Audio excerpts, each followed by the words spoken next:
Chapter 767. There were fewer birds in the forest at night, probably because there were people hiding there. The Lu tribesmen used to hear nocturnal birds chirping at night, but now there were fewer nocturnal birds. Therefore, the night was much quieter. Tonight was the quietest night. In the past, there would occasionally be strange shouts or wild laughter in the forest. Tonight, those sounds were gone. The Lu tribesmen knew that it wasn't because the people hiding there had left, but because of the arrival of the Yinjiao people. Those people had all gone into hiding. They watched quietly in the dark. They didn't give up on this fat piece of meat so easily. In the forest, a few people hid in one place, looking in the direction of the Lu tribe. Hey, do you guys think we should go to the Lu tribe's animal pen tonight and drag one out to eat? I'm a little hungry, someone whispered. In the past, when they were outside, they didn't have to eat a lot of good food. They just ate whatever they could find, as long as they didn't starve to death. In order to get more good food, they didn't care that much about food. But after living near the Lu tribe for a while, their appetites had grown. Ordinary food really couldn't satisfy them. It was hard to go from luxury to frugality. When the others heard this, they also thought of the Lu tribe's birds covered in meat and the smell of barbecued meat. Suddenly, their saliva secreted faster. Even the fragrance of the flowers in the forest at night smelled like barbecued meat. Why don't we go take a look? They were about to go to the Lu tribe's animal pen when they suddenly stopped. They frowned and looked in a direction.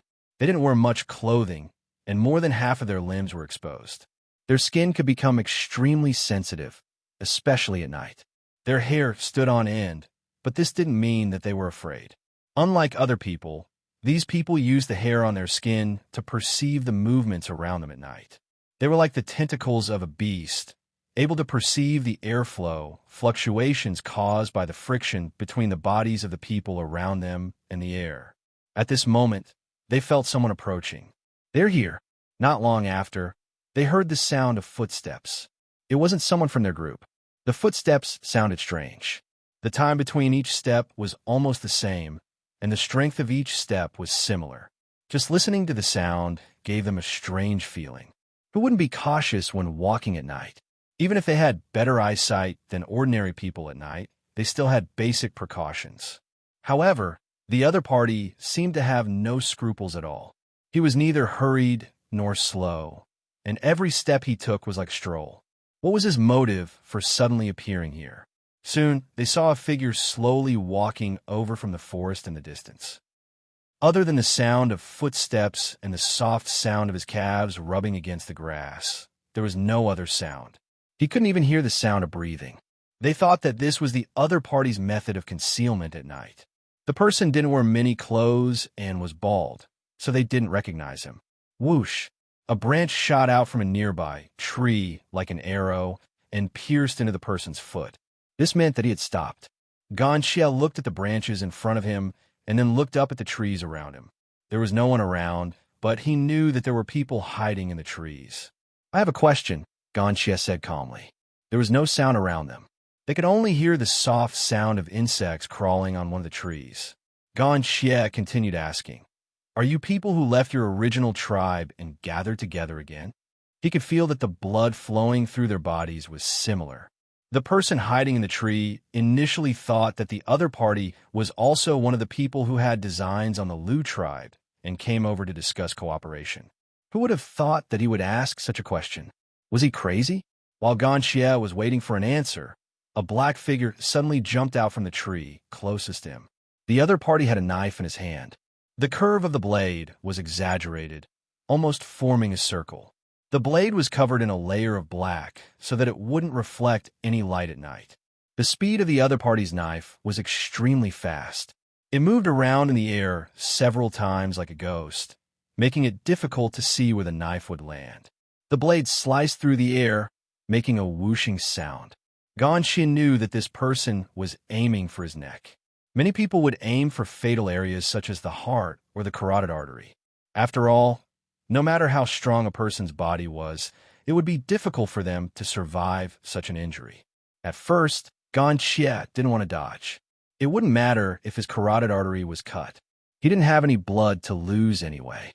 However, When he thought about how Xiao Xian said that he wouldn't be able to survive without a head, Gan Xie hesitated. The knife looked like it was going for his neck, but what if it cut his head off? Everything happened in an instant. From the other party's point of view, Gan Xie only paused for a moment. Soon, Gan Xie dodged the knife. He wasn't afraid of the knife at all. He shook his shoulder and collided with the other party. Gan Xie's body was stronger than the Yinjiao people. His bones were even harder than the Yinjiao totemic warriors. The person who attacked Gan Xie didn't look weak either. In fact, if Gan Xie and the other person were to be compared at the same time, the other person looked stronger. However, at the moment of collision, the sound of bones breaking could be heard. The other person was sent flying and landed heavily on the trunk of a tree. The crown of the tree shook from the impact. It looked like the leaves were about to fall off. The knife didn't injure the other party. Instead, one of the people on his side was sent flying. At this moment, the other people hiding in the tree were shocked. After a short moment, they surrounded Gan Xie. They could tell that Gan Xie was a very strong person. They had to work together to win. They didn't think about what would happen if they lost. After all, no matter how strong a totemic warrior was, he would be crippled under such a joint attack. The sound of joints cracking could be heard. Long claws popped out like the claws of wild beasts. It wasn't clear if the claws were special to their bones or if they were made of metal. They twisted their wrists, and their fingers were like spinning knives. They slashed towards Gan Xie. Wherever they went, the air hissed. They were like poisonous snakes hunting in the dark. There were also people with strange knives in their hands. They slashed towards Gan Xie with a cold light that couldn't be seen in the dark.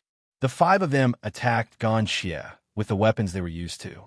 The sound of punches and kicks, the sound of knives hitting hard objects, the sound of bones breaking, and the screams of people mixed together. It sounded like the cries of ghosts and howls of wolves.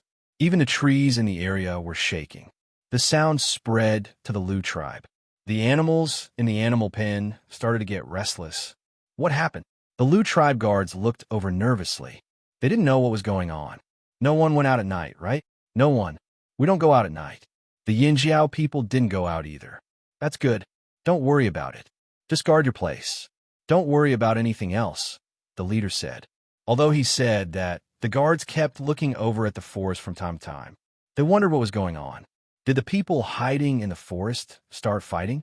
Or did someone else come over? Ever since the incident happened, the Lu tribesmen had been under a lot of pressure. Every movement made them overthink. While the Lu tribe guards were distracted, not far from the animal pen where the dumb birds were kept, 3 figures took advantage of the fact that the moon was obscured by the clouds. They approached the animal pen. Although they were curious about what was going on in the forest, they knew that this was a good opportunity to make a move. While the noise attracted the guards, they would be able to make a move on the animal pen where the dumb birds were kept more smoothly. During this period of time, they had been working almost every day. They took turns. Today, it was one person. Tomorrow, it was another person. Tonight, it was the 3 of them. Even if the Yinjiao people came today and knew that the security here would be much tighter, they still couldn't help but feel greedy. These days, they had been living too well. They didn't care whether the Lu tribe's fire seed was extinguished or not. They were just used to coming over to lead a bird full of meat away when they were hungry and eating to their heart's content. Whenever they were hungry, they would come to the Lu tribe's animal pen. When they first came, they were a little more cautious. They were careful when they stole things to avoid the Lu tribesmen chasing after them. But later, they realized that more and more people were targeting the Lu tribe. The Lu tribesmen no longer went out. They just stayed in the tribe. Even if they heard provocations, they rarely went out. That was why they became bolder and bolder. They would even laugh out loud while eating and drinking. Some of them would even throw bones at the Lu tribesmen after eating and laugh at them. The Lu tribesmen were so angry that they stomped their feet. The Lu tribesmen didn't dare to come out. This was the consensus of everyone. They had nothing to fear. As for today, although they saw the Lu tribesmen coming to help, they still chose to come. They were hungry. It was just a test. It should be fine. They told themselves this in their hearts. At night, when the patrolling guards left, they approached the beast pens with familiarity. First, they observed their surroundings, but they didn't see anything different around the beast pens. The guards were still the same, and there wasn't anything different from before. Sure enough, it was all a bluff. One person laughed silently. He caught a fragrant fruit thrown by his companion behind him and tied it with a straw rope. Then, he cut a few holes on the fruit to let the juice flow out. When the wind blew, the fragrance of the fruit flew into the distance. In the direction the wind blew, they could vaguely see a bird's nest on a tree. There was only one bird in it. The other birds were a little further away. They were cautious.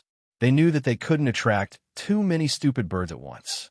Otherwise, they would be too big of a target and easily alert the guards of the Lu tribe. The few times they were discovered by the Lu tribesmen, it was because they attracted too many stupid birds at once. So they were discovered by the guards, and it took them a lot of effort to escape. So, since then, they learned to be smart. Every time, they would pick a bird that was a little further away from the flock and nest it in a bird's nest alone. The person holding the fruit approached the fence of the animal pen and skillfully threw the fruit towards the blurry figure. The fruit was tied with a straw rope. It drew an arc in the air and stopped about 10 meters away from the bird's nest. Because the ground was covered with grass and the fruit was soft, it didn't make too much noise.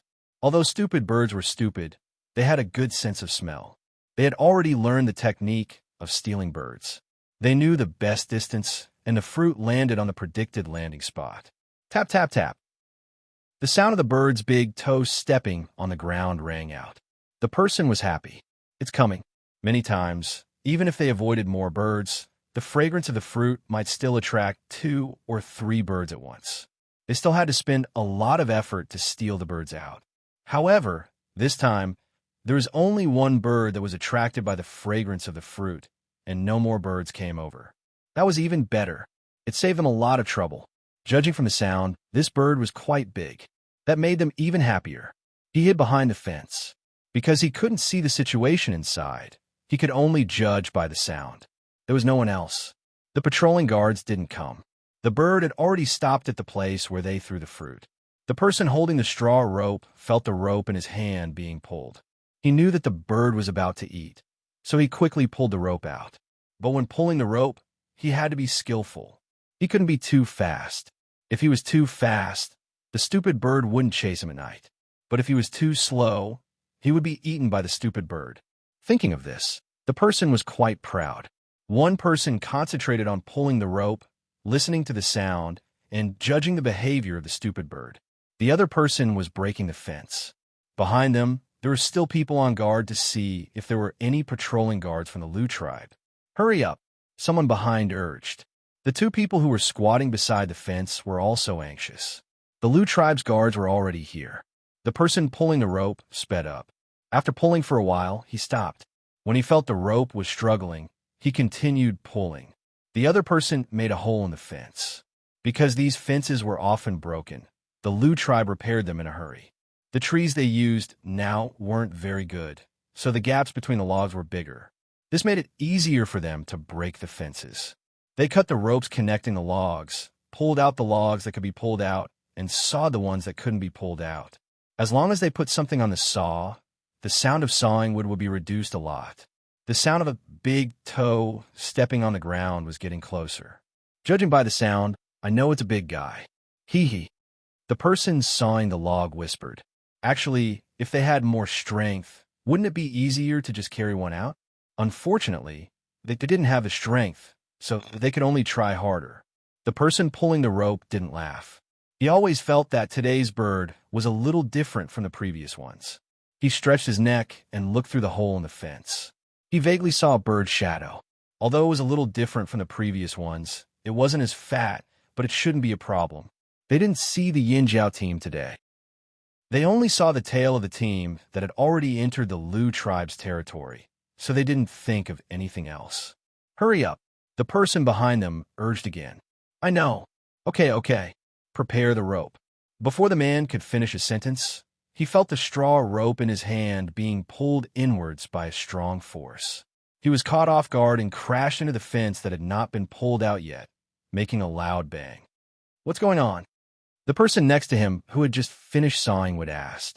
However, just as he finished speaking, a figure suddenly rushed out of the broken fence like a gust of wind. A foot with a big toe stomped down from top to bottom. Ah! A scream suddenly sounded.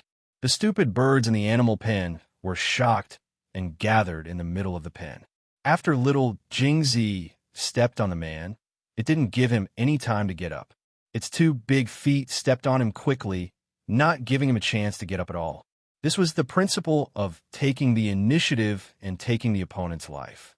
It was always like this when hunting in the forest. Otherwise, how could it hunt down those beasts that were stronger than it? The clouds in the night sky moved, and the moon that was blocked by the wind showed up. The person who was pulled by the rope and bumped into the fence turned his head and saw his companion being stepped under the bird's claws. With the help of the moonlight, he saw the bird coming out of the animal pen. He only felt a chill run from his tailbone to his brain. This wasn't the kind of stupid bird that they usually ate. Its body was obviously similar to those stupid birds, but the two claws in front of him were much sharper and stronger. They were like hooks, and the skin would be torn off if they were hooked. Quick! Someone is stealing stupid birds again. The Lu tribe's patrolman heard the noise and ran over. When the person in the forest saw the situation change, he quickly ran towards the animal pen, wanting to pull his companion out. However, as soon as he ran out of the forest, he saw a big bird jump up in the dark. Its two big claws kicked one of his companions away. As for the other, he fell to the ground and struggled weakly, unable to get up at all.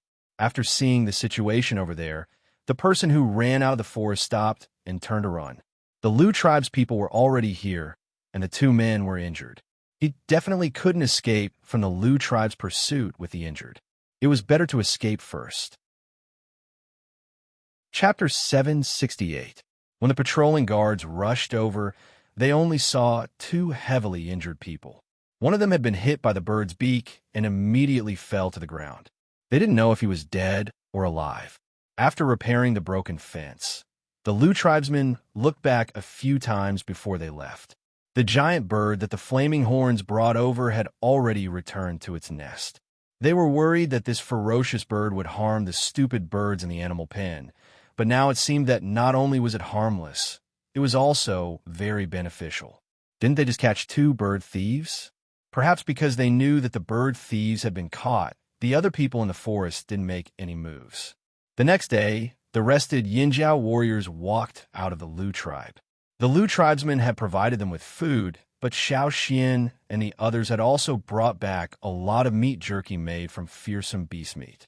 Fearsome beast meat was still the most nutritious. They ate a little bit of all kinds of meat.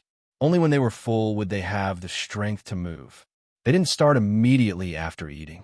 Xiao Xian had told them about the plan. There would be a waiting period during which they would adjust their bodies to their best condition. They wouldn't be affected by eating too much. The chief of the Lu tribe, Bai Xing, came out early in the morning. He was waiting to see how the Yinjiao would deal with the people in the forest. DNFA and the Thousand Masks remained in the Lu tribe. They didn't leave because they wanted to wait for the Lu tribesmen's final decision. They also wanted to see what the Yinjiao would do next. Xiao Xian stretched his arms and looked up at the sky. Cha-Cha had already scavenged for food and was circling in the air. Xiao Xian whistled. He jumped on a Cha-Cha's back and flew up into the sky. Xiao Xian's field of vision gradually widened. He could see the forest in the distance clearly.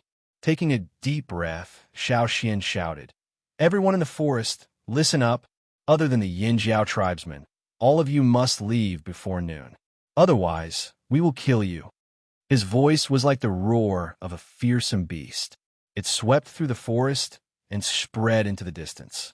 In order to let the people inside understand, Xiao Xian shouted in the tribal language and then in the language of the other side of the sea. Ganxie belonged to Yinjiao now, so Xiao Xian wasn't wrong. His voice traveled far into the distance, and even the echo became weaker. In the forest, the people who heard Xiao Xian's words had different reactions. Oomph! How arrogant! Which tribe is the Yinjiao tribe? When is noon? Otherwise, I'll kill you. Can they kill us? Huh! At this time, in another part of the forest, Wu He and the others were chatting with old acquaintances on the other side of the sea. When they heard this, they threw away the food in their hands and ran away. Brothers of Changlu, why are you running? The person who had been bragging to Wu, he asked hurriedly when he saw the reaction of Wu He and the others. If we don't run, we'll really die. Wu He whistled. When the long-winged bird arrived, he and his companions flew out of the forest. They wanted to watch the show, but they had to avoid this troublesome place. They had to at least make sure they weren't affected. They didn't want the Yin Jiao to misunderstand that they were involved in this matter. Actually, they weren't afraid of the other Yin Jiao people. They were only afraid of Xiao Xian, who had shouted just now. They felt pain all over when they heard his voice. They could still remember the slap in the air clearly. Seeing the Chonglis flee as if they had met their natural enemy. The people who had been mercilessly thrown aside by Wu He were dumbfounded. When did the Chonglis become so afraid of trouble? One of them was puzzled. Didn't these Chonglis go wherever there was a show? Boss, what should we do? Another person turned to ask their leader, who was the one who had spoken to Wu He just now. That person lowered his head and thought for a moment. Let's observe the situation first. If the situation doesn't look good, we'll retreat immediately. The Chonglis liked to watch a show, but they were also quick to avoid life-threatening dangers. Wu Yi's group didn't seem to be faking it. While thinking, that person's brows furrowed slightly. They hadn't been on the mainland for long, so they didn't know much about the Yinjiao tribes. But now they had to take this seriously. They came here to reap benefits, not to throw their lives away. After Xiao Xian shouted, he landed and found a place to rest, leaving the Lu tribesmen to stare at him. You just shouted it out like that? It's fine? An elder of the Lu tribe whispered. Obviously, he didn't agree with this method. There had to be other ways to chase away those people in the forest. At the very least, it would be smarter to be discreet. Sai, the Yinjiao people were too reckless. Dian Fa also thought that these Yinjiao people were crazy. Did they think that this was Yinjiao territory? How long had those people been in the forest been here? He had already figured out everything in the forest. What about the Yinjiao people? They had just arrived and weren't familiar with the forest at all. One was in the dark while the other was in the light. It was obvious that the Yinjiao people were at a disadvantage. Yin Jiao wanted to say something, but he stopped. He wanted to ask Xiao Xian what his plan was. Should they reconsider and change their strategy? But Xiao Xian closed his eyes and rested. The other Yinjiao people didn't seem to have any objections. In the end, he could only sigh. He was still worried. The sun in the sky gradually moved up, and the shadows cast by the people on the ground gradually shortened. Xiao Xian opened his eyes and looked at the sun in the sky. He stood up and called out to the others. Let's go. The Yinjiao people who had been sharpening their swords for a long time were energized. They immediately followed Xiao Xian out of the Lu tribe. At the border, the Lu tribesmen had already pulled open the wooden gate. They watched as the Yinjiao people walked out. They stared at the Yinjiao people who walked past them. They were curious as to whether these people would enter the forest just like that. The moment they stepped out of the Lu tribe's perimeter, the totemic power in Xiao Xian's body surged like boiling water. It roared and roared, and the totemic patterns appeared. Red flames emerged from the totemic patterns. Then, the people around Xiao Xian and behind him also experienced the same change. The second, the third, the fifth, the 10th, 100 similar totemic patterns and flames appeared on their bodies. From afar, it looked like they were about to merge into one. It was as if someone had thrown a piece of firewood into a pot of oil. Flames erupted like a volcano, and their fighting spirit was ignited. A powerful aura suddenly rose and suppressed the surroundings. The fire seed's energy. The Lu shaman looked in that direction with a face full of shock. He had seen a similar scene at the Yinjiao's trading point, but seeing it again, he couldn't help but be shocked. This was the power of the fire seed. Even if the fire seed was no longer there, its energy still existed in the tribesmen. It followed the tribesmen everywhere, ready to start a prairie fire at any time. For Yinjiao kill. As soon as the word kill was spoken, Xiao Xian raised his foot and stomped it hard on the ground. There was a loud boom. The ground didn't crack, but it shook. The two large stones the Lu tribesmen placed at the gate of the perimeter wall were shaken off the ground.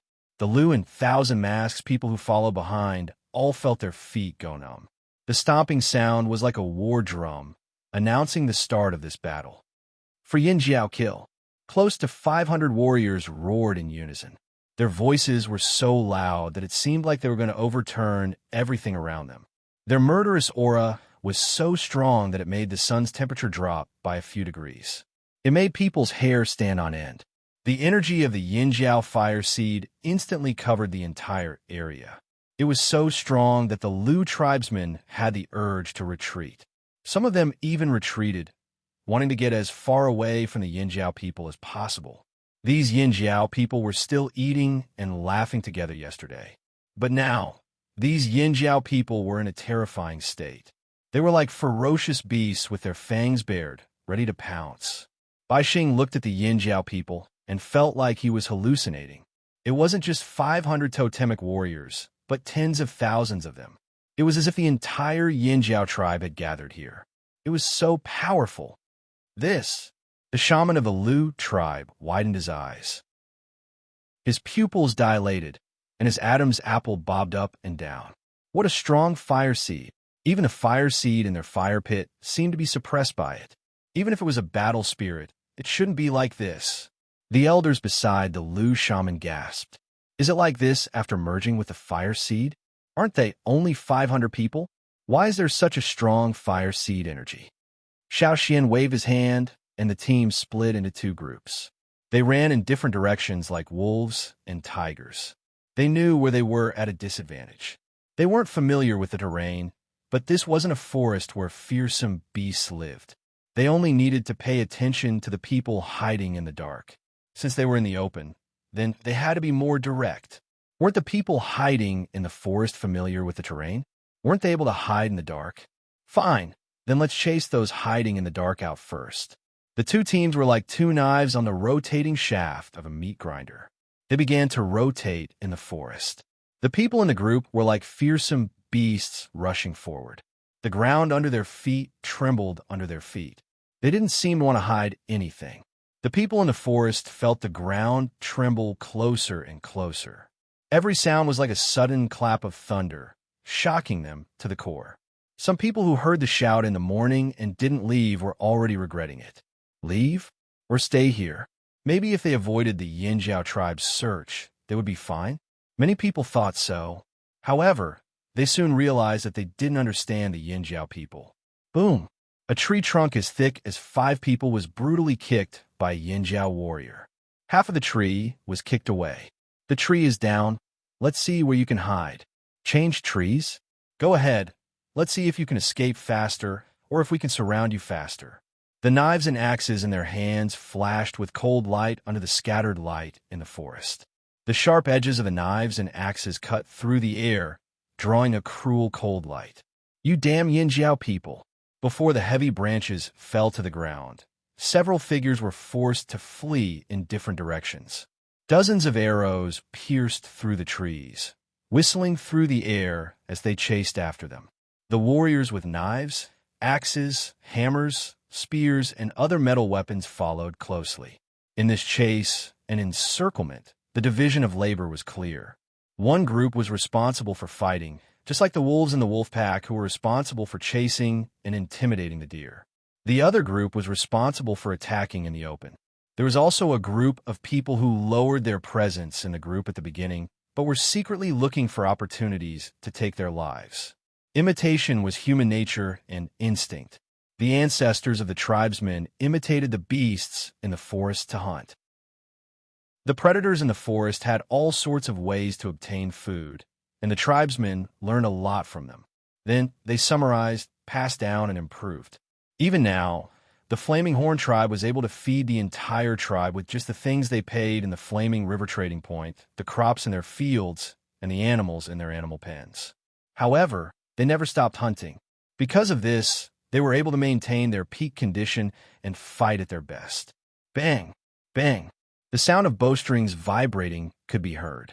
The arrows whistled through the air as they flew towards the forced-out targets. Some of the arrows were meant to chase or block, while others were full of killing intent.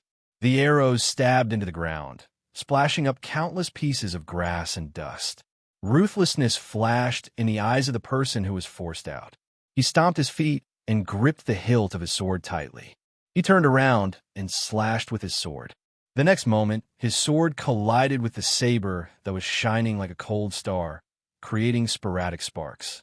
At some point, he thought he was going to be sent flying. However, with a clang, the sword in his hand was cut in half. He didn't even have time to react. The knife that broke the sword didn't slow down and quickly slashed across his throat. Even though he reacted quickly and tried his best to dodge, he still couldn't avoid the killing intent of the knife. Blood spurted out from his neck. The man holding the broken sword staggered 2 steps forward, his face still full of shock and fear. Xiao Xian didn't look at that person again and continued forward.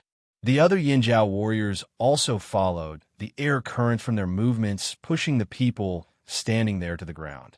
The fallen man looked at the bloody figures stepping over him and deeply regretted not leaving when he heard the shout in the morning. If he had left, he wouldn't have died here. His vision gradually darkened. He didn't have time to regret. Before he died, he thought that the other people who stayed in the forest would probably end up like him. If he could do it all over again, he would definitely run away as soon as he heard the words, Yinjiao. No amount of temptation was more important than his life. The blood-stained Yinjiao warriors didn't look at the fallen men, nor did they think about what they were thinking before they died. They continued to clear out the people hiding in the dark in the forest. The smell of blood in the forest became stronger and stronger, carried farther and farther by the wind. The people who thought they were lucky heard the sound getting closer and closer. Even their bones trembled. If they left now, wouldn't it be too late? In the distance, scavenger birds smelled the scent and flew over. On the Lu tribe's side, the people standing on the outer wooden walls listened to the movements in the forest. They looked at the trees that were kicked into the air from time to time, and the muscles at the corners of their mouths twitched. In the past, when the Yinjiao tribe was still in the fearsome beast forest, Yinjiao often brought people with him to deliver baby beasts. However, he had never seen the Yinjiao people in battle. More accurately, he had never seen them in their hunting mode. Too cruel. The current chief of the Lu tribe, Bai Xing, looked over in a daze. An indescribable, complex feeling arose in his mind. The shaman of the Lu tribe smelled the scent of blood carried by the wind and thought of the records left behind by their ancestors about the Yinjiao people. The Yinjiao people, no matter if it was 1,000 years ago or 1,000 years later, always liked to use similar methods. Simple and violent. Chapter 769. The forest flashed with cold light. The sounds of metal, people, branches breaking, and arrows flying through the air were mixed in with the smell of blood and carnage. Xiao Xian raised his hand to wipe off the blood that splashed on his face and continued to walk forward. Suddenly, Xiao Xian stopped in his tracks, and the team slowed down. Xiao Xian saw Gan Xie standing beside a tree not far away. On their way here, they had seen a few people lying dead on the ground. Judging by the wounds on their bodies, it was easy to tell who killed them. Most of them had been killed with their bare hands, and the method was similar. There were also bits and pieces of gray linen in the surrounding bushes. Gan Xie had many wounds on his body. If he was a normal person, he would have died many times over. However, Gan Xie was still moving like a normal person. There was no pain on his face. When he saw Xiao Xian and the rest, he even greeted them calmly. He must have gained a lot from last night. Xiao Xian thought to himself. Xiao Xian didn't stay here for long. He signaled the others to follow him and continued to sweep forward. The two teams moved in 2 different directions. Like the blades on the rotating shaft of a meat grinder, they cleaned up the forest around the Lu tribe from the inside to the outside. Gan Xie wouldn't join them. After all, this operation focused on teamwork. Gan Xie couldn't adapt to Yinjiao's operation. He didn't want to join them either. It seemed like he had another target. Moreover, from the looks of it, Gan Xie was heading towards his target. Xiao Xian didn't need to call him along. After Xiao Xian and the rest left, Gan Xie looked up at Yang Guang. At this time, the Yang Guang was not as strong as before. It was closer dusk. Gan Xie's cloak was mostly destroyed, and it hung on his body in tatters. Gan Xie didn't mind it at all. He sniffed the air, and he could tell that there was a faint scent of blood in the air. The source of the scent was the target he was looking for. Gan Xie didn't know why he could accurately identify the smell he was looking for. Perhaps the changes in his organs caused a change in his sense of smell. Moreover, the way he identified the smell of blood wasn't from the wind. It was from another smell in the blood that didn't spread with the wind. Perhaps it was a unique smell in the blood of people who had merged with the fire seed. It was different from that of normal beasts. Even though the people were downwind and the wind carried away the smell, Gan Xie could still tell. After waking up from his long sleep, he was extremely sensitive to the smell of blood. There were no bloodstains on the ground. They cover it well. They also took into consideration the direction of the wind, but it still couldn't escape Gan Xie's nose. Perhaps they didn't know that other than the smell of blood, there was another smell in their blood that couldn't be affected by the wind. Behind a bush as tall as a person clutched his abdomen. He breathed carefully and looked around nervously. His eyes were full of fear. He was at his limit. Fortunately, they were quite far from the Lu tribe. The Yinjiao team shouldn't be here. They had been active in the area around the Lu tribe for a long time. They were familiar with the area. They escaped quickly and left the people behind them behind. Did they escape death? His heart was filled with apprehension and regret. He didn't expect the 5 of them to lose so badly against one person last night. He couldn't help but tremble at the thought of that person. No, that person wasn't human. He definitely wasn't human. Otherwise, why couldn't they kill him? Luckily, he escaped quickly. Otherwise, he would have died like his 4 companions. As he was thinking, he suddenly heard rustling sounds approaching. It sounded like someone was running on the grass. Who was it? He didn't want to run. He felt that the temporary hiding place he had found was pretty good. As long as he continued to hide, he would be fine. Therefore, he only turned his head to look through the narrow gaps between the branches and leaves of the bushes to see who was coming. A figure covered in green appeared in his vision. He was so shocked that he almost stopped breathing. His blood seemed to freeze. How did this person catch up? Run, he thought, but his body was a step too late. An arm came straight at him like a spear. The next moment, he felt like his jaw was hit by a hammer. His whole body was lifted high into the air. His face contorted from the pain and broken bones. After landing heavily on the ground, he wanted to speak. He wanted to answer the question that they had ignored and didn't answer. He wanted this person to let him go, but the bones in his jaw were severely fractured. It was difficult for him to even open his mouth, let alone say a clear and complete sentence. Looking at the person walking over step by step, he used his arm to support himself. He wanted to run away again, but this time, he didn't have the chance. A hand pressed down on his head, forcing him back to the ground again. Bam! His head hit the ground, causing grass and mud to splatter in all directions. He was already seriously injured, so he couldn't withstand the impact. His mind was in a mess. Crack! There was the sound of bones breaking. The person on the ground stopped breathing. Gan Xie retracted his hand from the person's head. When he got up, he was still confused. Why did these people look down on tribesmen? It had nothing to do with their strength. After all, these people weren't that strong. Gan Xie didn't understand. Why did these people feel so superior when they no longer lived as tribesmen? Although these people didn't answer Gan Xie's question directly, their reactions and words were filled with disdain. It wasn't just these 5 people. There were others too. These people from the other side of the sea made Gan Xie unhappy when they talked about tribesmen. When he was in a bad mood, he didn't hold back. Weren't these people tribesmen too? Even if their way of life had changed, they shouldn't be so disdainful.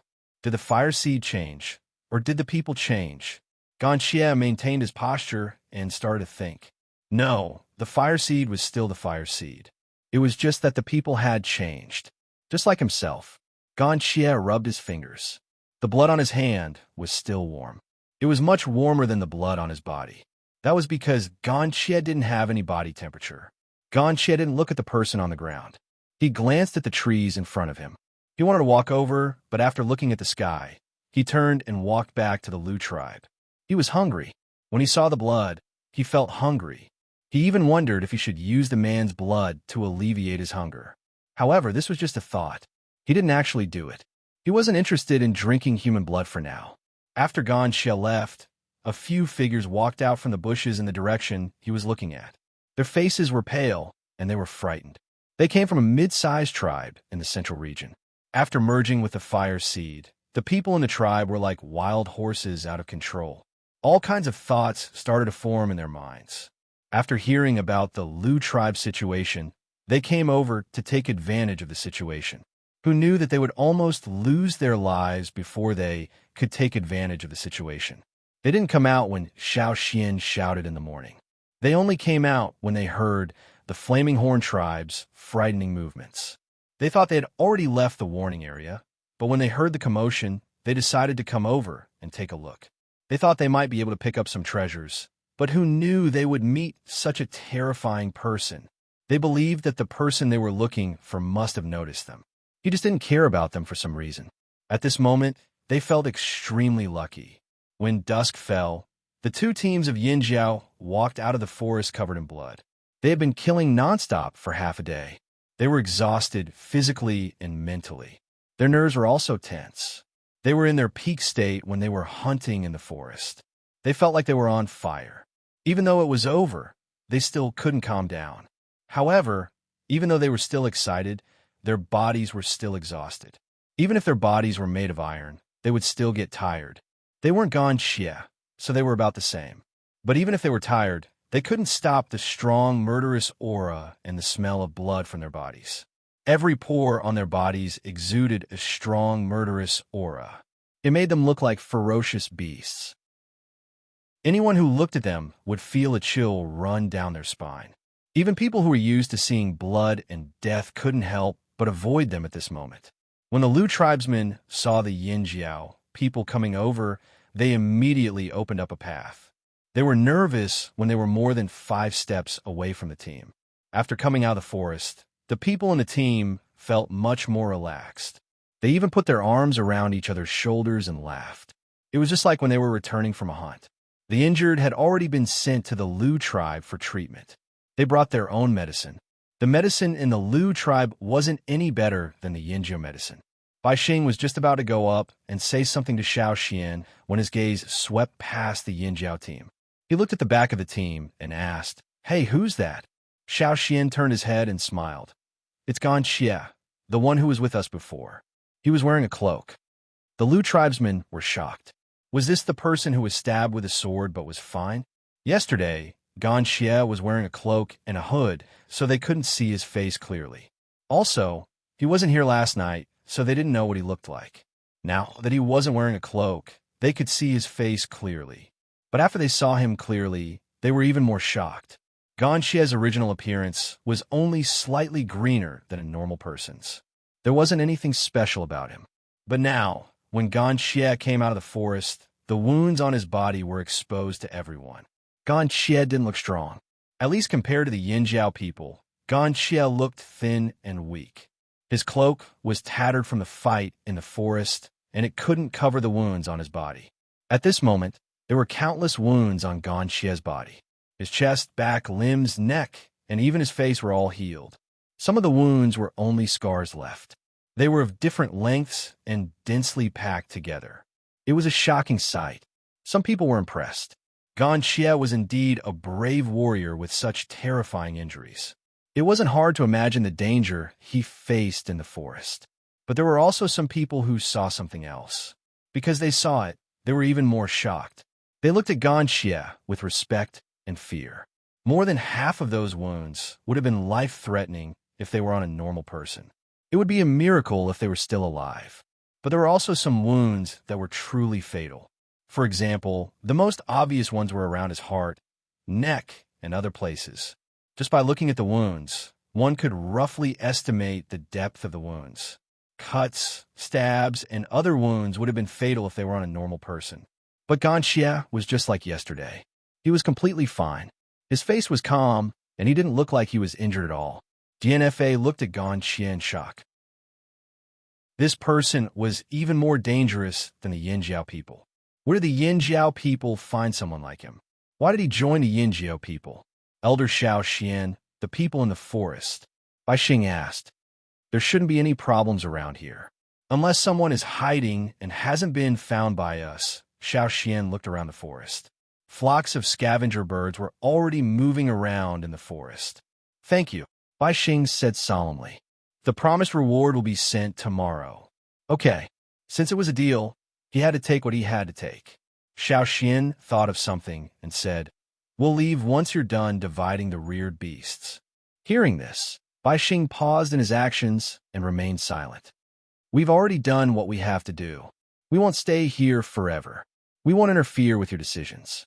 But if you want to move and merge your fire seed, these 2 days are the best time to do so. The threats around them have been dealt with. Those who had gone into hiding wouldn't come back anytime soon. This was a good opportunity.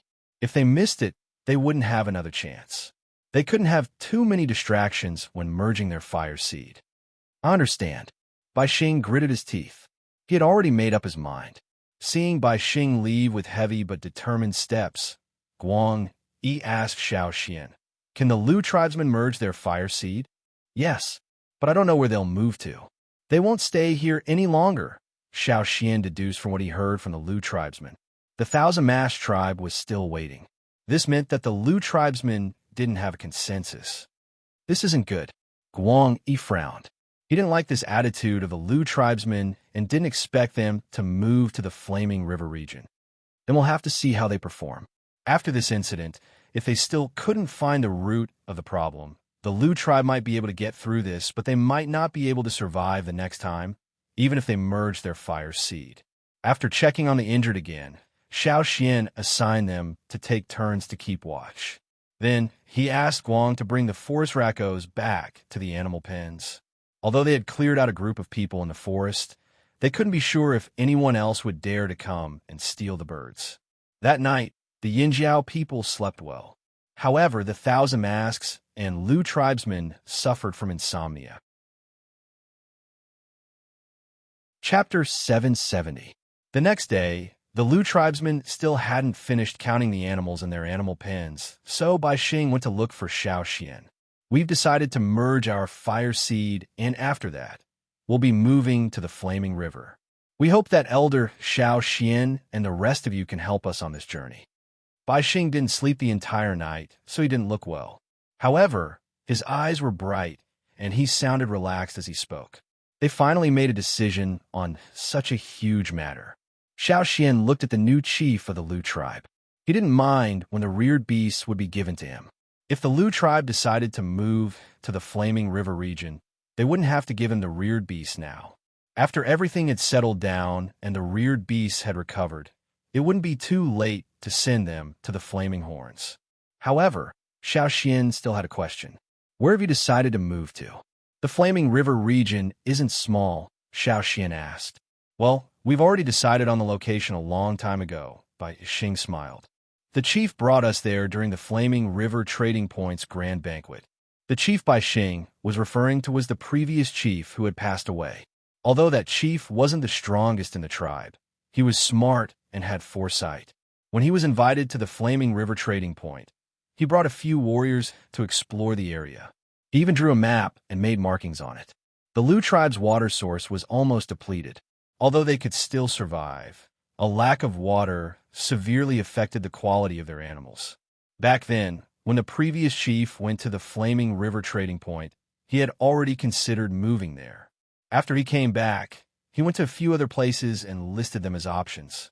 Now, Bai Xing had chosen the Flaming River Trading Point. Xiao Xian looked at the animal skin scroll Bai Xing took out. On it was a map of the Flaming River Trading Point with a few simple strokes. It marked out the Flaming River Trading Point's location, the Rain Tribe, Drumming Tribe, and other tribes. The place the Lu tribesmen chose was upstream of the Rain Tribe. It wasn't too close to the Flaming River, but it wasn't too far either. Most importantly, there was a small river that led to the Flaming River. Xiao Xian knew this river because he had walked upstream. This river must have appeared during the disaster and didn't exist before. It was only about 10 meters wide and less than 20 meters wide, but it was enough for the Lu tribesmen. Plus, it was connected to the Flaming River, so it wouldn't dry up easily. Even if they ran out of water, they could walk further to the Flaming River to get more water. Even worse, if there was a bigger problem, they could choose to move. After merging their fire seed, they wouldn't have to worry about it. "When are you merging?" asked Xiao Xian. "Tomorrow, the day after tomorrow at the latest," said Bai Xing. The Lu shaman asked Xiao Xian for advice about merging their fire seed. Although they had gained a lot of experience from merging their fire seed, they still had to be careful when it came to their fire seed. In the end, the Lu tribe chose to merge their fire seed on the afternoon of the third day after clearing the forest. They didn't dare to do it at night because the animals in their animal pens would be frightened. They were braver during the day, so they were safer. DNFA had already left with the 1,000 Masked tribe the day before. No one knew what they were planning in the future. Perhaps they would imitate the slave masters on the other side of the sea and merge with other smaller tribes to form their own political system. No matter what, they had to go through a bloody and cruel cleansing process. After all, the situation there wasn't like the Flaming River region. The 1,000 Masked tribe was surrounded by tribes that had once established themselves in the central region. Every tribe had their own ambitions. If they weren't careful, the 1,000 Masked tribe could be bitten back. Back in the day, the Ji family in the royal city fought with a few other tribes for the top position. It was also a bloodbath. However, that was the 1,000 Masked tribe's business. Xiao Xian didn't think about it anymore. He stood with the other Yinjiao tribesmen outside the Lu tribe's boundary. During the merging process, the Lu tribe's fire seed energy would affect the Yinjiao tribesmen. The conflict between different fire seeds would bring pressure. This was the Lu tribe's territory. During the merging process, the fire seed energy would be released completely. The Yinjiao tribesmen didn't want to get hurt. The aura of the Lu tribe's fire seed was getting stronger and stronger. The people standing outside the walls could clearly feel the pressure from the foreign tribe's fire seed. It was rare for Gan Xie to experience something like this, so he looked at the Lu tribe curiously. "Is this the merging process?" "It's just part of the process. We need to ignite the fire seed in the fire pit. This is just the beginning. The fire seed energy will get stronger and stronger," Xiao Xian explained. Gan Xie had a familiar feeling. It wasn't the Lu tribe's fire seed energy, but the process of merging with the fire seed. Although he wasn't a Lu tribesman, he could feel the current state of the Lu tribe's fire seed. It was very similar to the scene in his memory. Back then, they encountered a similar situation. Unfortunately, after the fire seed was ignited, the shaman limited it to only 10 of them. Including the shaman, there were 11 people in total. 11 people merged with the fire seed of the entire Han tribe. If it wasn't for the fact that the fire seed was weakened during the battle, the 11 of them would have died on the spot. Back then, the shaman of the Han tribe didn't expect that to happen either. When he realized that things were out of control, he couldn't do anything about it. He couldn't do anything about it, and could only let it happen. Even now, no one could recreate what happened to the Han tribe. It was just an accident that no one knew about. Even if the shaman of the Han tribe was still alive, he couldn't recreate it. When the khaki-colored fire seed flames shot up into the sky, the energy of the fire seed reached its peak. The majestic energy brought great pressure to the Yinjiao people standing outside. The Lu tribe was like the eye of a storm, with strong winds blowing outwards. Guangyi couldn't help but take a few steps back. He wanted to get as far away from the fire seed as possible. When he looked up, he saw Xiao Xian standing there calmly, as if nothing had happened. He thought for a moment, then took a step back and stood behind Xiao Xian. Instantly, he felt the pressure lessen. It was as if the impact of the Lu tribe's fire seed was blocked by Xiao Xian. When the others saw Guangyi doing this, they followed suit. 1, 2, 10, 100. When Xiao Xian looked behind him, the scattered Yinjiao people had formed a triangular formation. Xiao Xian was at the front of the triangle facing the Lu tribe. Gan Xie didn't stand behind Xiao Xian like the others. Although he was also affected by the Lu tribe's fire seed, this feeling was hard to describe. If it was a normal person, they would definitely say that it was like they couldn't breathe. Gan Xie didn't need to breathe anymore, but this feeling was similar. However, while the Yinjiao people wanted him to relax, Gan Xie didn't want to.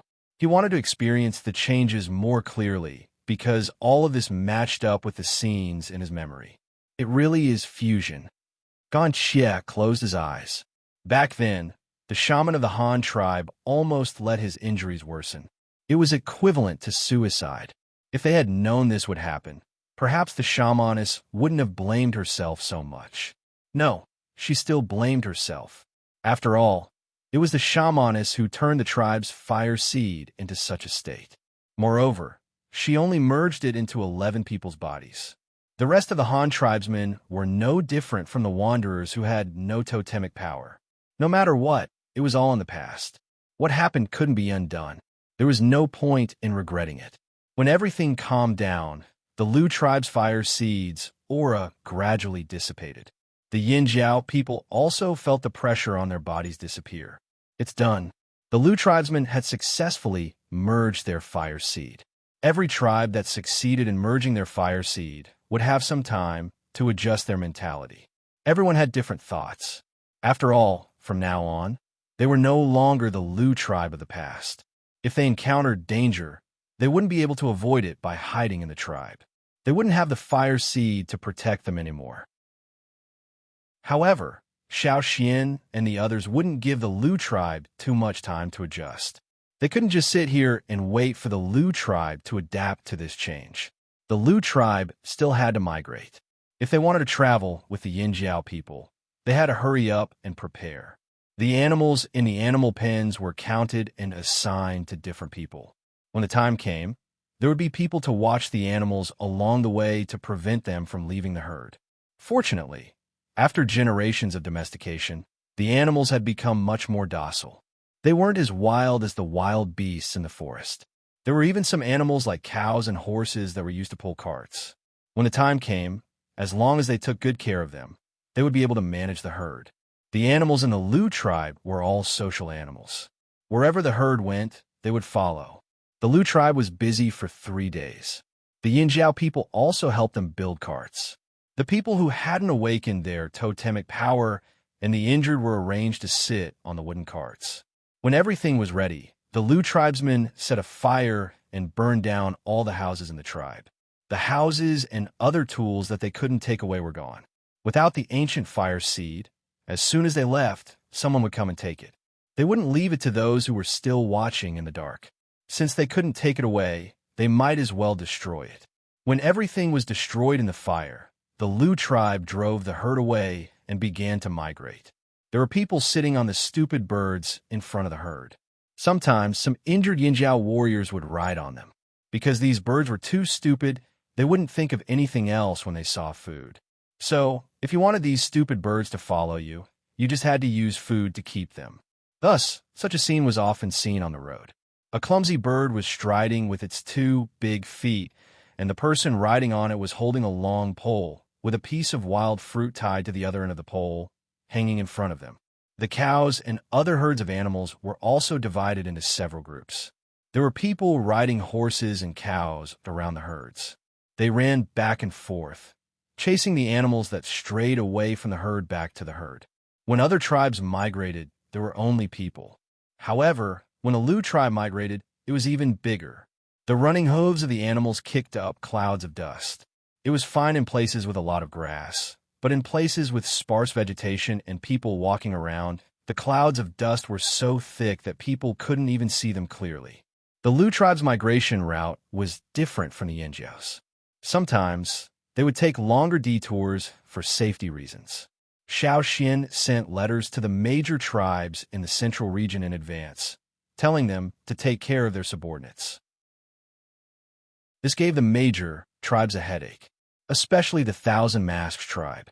When they saw Xiao Xian's letter, Dian Fa cursed the Yinjiao ancestors in his heart. The Lu tribe chose to follow the Yinjiao, and the Thousand Masks tribe couldn't stop them. But now, the Lu tribe's migration team might be attacked by other tribes. What did this have to do with the Thousand Masks tribe? Even if some of the other tribes relied on the Thousand Masks tribe, that was their own decision. Why should the Thousand Masks tribe stop them? Dian Fa had hoped that the Lu tribe would encounter more trouble during their migration. That way, they would regret following the Yinjiao. But now, the letter said that if any of the Thousand Masks tribe subordinates attacked the migration team, the Thousand Masks tribe would be held responsible. How unreasonable! However, because of the merging of the fire seed, the Thousand-Mast tribe had signed a treaty with the Flaming Horn tribe at the Flaming River trading point. Now, that Xiao Xian mentioned this in his letter. Even if the Thousand-Mast tribe was unhappy, they had to endure it. The chief of the Thousand-Mast tribe closed his eyes and didn't speak. In the end, he took a deep breath and said in a low voice, "Tell the other tribes not to attack the Lu tribe's migration team. If anyone dares to attack them, they will be kicked out of Thousand Masks territory." If the Yinjiao people made the Thousand Mast tribe suffer, the Thousand Mast tribe could only vent their anger on others. Dian Fa's lips moved. No one knew what he was saying, but he still turned around and followed the chief's orders to pass the message to the Thousand Masks tribe subordinates. Not only the Thousand Masks tribe, but other tribes, such as the Mang tribe and the Eight Limbs tribe, also warned their subordinates after receiving Xiao Xian's letter. Therefore, although the migration team of the Lu tribe also encountered some trouble, it was not much. At least, it was less than they expected. At first, Yinjiao thought it was strange. Why did the people they met along the way not come over to snatch the beasts when they saw them? During their break, he chatted with the Yinjiao people and found out that Xiao Xian had sent letters to the other tribes. The elders of the Lu tribe, who were against following the Yinjiao people, were shocked when they heard about this. They didn't expect things to turn out this way. After all, these tribes were all big tribes in the central region. How could they restrict the movements of other tribes just because of Xiao Xian's letter? Ganxie ran at a constant speed. Some of the Lu tribesmen told him to rest on the back of a dumb bird if he was tired, but the moment Ganxie got on the back of a bird, the dumb birds would crouch down and curl up into a ball. They wouldn't run away unless Ganxie left. They were afraid. Ganxie didn't mind. He didn't get tired easily. As he ran, Ganxie, who was wearing a new cloak, suddenly raised his head and looked in a certain direction. His expressionless face twitched. Chapter 771. After the Lu tribe's migration team left the central region, the number of people they encountered gradually decreased. Originally, the people of the Lu tribe thought that they would encounter more obstacles when they were in the central region. But who would have thought that the places they passed through would be less troublesome? Although they did encounter a lot of small troubles along the way, such as being attacked by some people who were not from the central region, they passed through smoothly. However, after leaving the central region, when the tribes were not so densely distributed, they might encounter more troubles. In the central region, there were many people and many eyes. Perhaps some people wanted to hide their identities and attack the Lu tribesmen, but there were too many people in the central region. If they were accidentally discovered by others and recognized the person in the dark, then the person who attacked them would be unlucky. But when there were fewer people, no one would be able to see what they were doing. Even if the Lu tribesmen wanted to find help, they couldn't. Therefore, after leaving the central region, they had to be more vigilant. At night, the team gathered to rest. Xiao Xian had a bad feeling. After thinking for a while, he took out a straw rope and began to perform divination. The Yinjiao people were surprised to see Xiao Xian like this. Xiao Xian wouldn't use this method for small matters. It wasn't good to rely on it too much. What if the divination didn't work in the future? How could they survive? That was why, as long as it was something that could be easily solved, Xiao Xian would not use divination. The Yinjiao people also knew this. Because of this, they were curious why Xiao Xian was performing divination again. Did he have a premonition? After the knot was successfully tied, Xiao Xian frowned and pondered. The others didn't ask. Xiao Xian would naturally tell them when he figured it out. However, they were still curious about what Xiao Xian had divined. It didn't look good. Could it be that someone wanted to rob them? The divination didn't look good either. Xiao Xian looked in a direction. It was the direction of the desert. The premonition he had was related to the desert. Not divination couldn't accurately predict what was going to happen. There were too many variables. Xiao Xian couldn't predict what was going to happen, but he was sure that there was danger coming from that direction. The target was clear too. As he thought about it, Xiao Xian looked in Ganxie's direction. This time, the target wasn't the Lu tribe or the Yinjiao people. It was Ganxie. The sun couldn't be seen now. There was only a little light from the clouds. Gan Xie didn't wear his hood, revealing his bald head. Xiao Xian didn't think that Gan Xie's actions. Guang Yi, you, and Xiang Chan will leave with the team tomorrow, said Xiao Xian to Guang Yi, who was resting. Guang Yi frowned deeply. Something's going to happen. They're not targeting the Lu tribe. Xiao Xian pointed in the direction of the desert. There might be people coming from there. You guys leave first. Guang Yi couldn't see faces, but he had a good sense of direction. He could tell where Xiao Xian was pointing. He wanted to ask them to stay and help, but he remembered the undead monsters in the desert. He paused and asked, "Just you? Don't you need more people to stay here?" "He'll definitely stay." Xiao Xian tilted his head in Gan Xie's direction. Their target might be Gan Xie.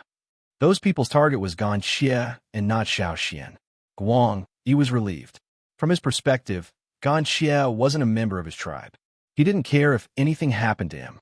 Xiao Xian, on the other hand, could run if he couldn't win. Cha-Cha could follow him. It was much easier to fly in the air. It would be more inconvenient to leave more people behind. Since Xiao Xian had already made his decision, it must have been a decision after careful consideration.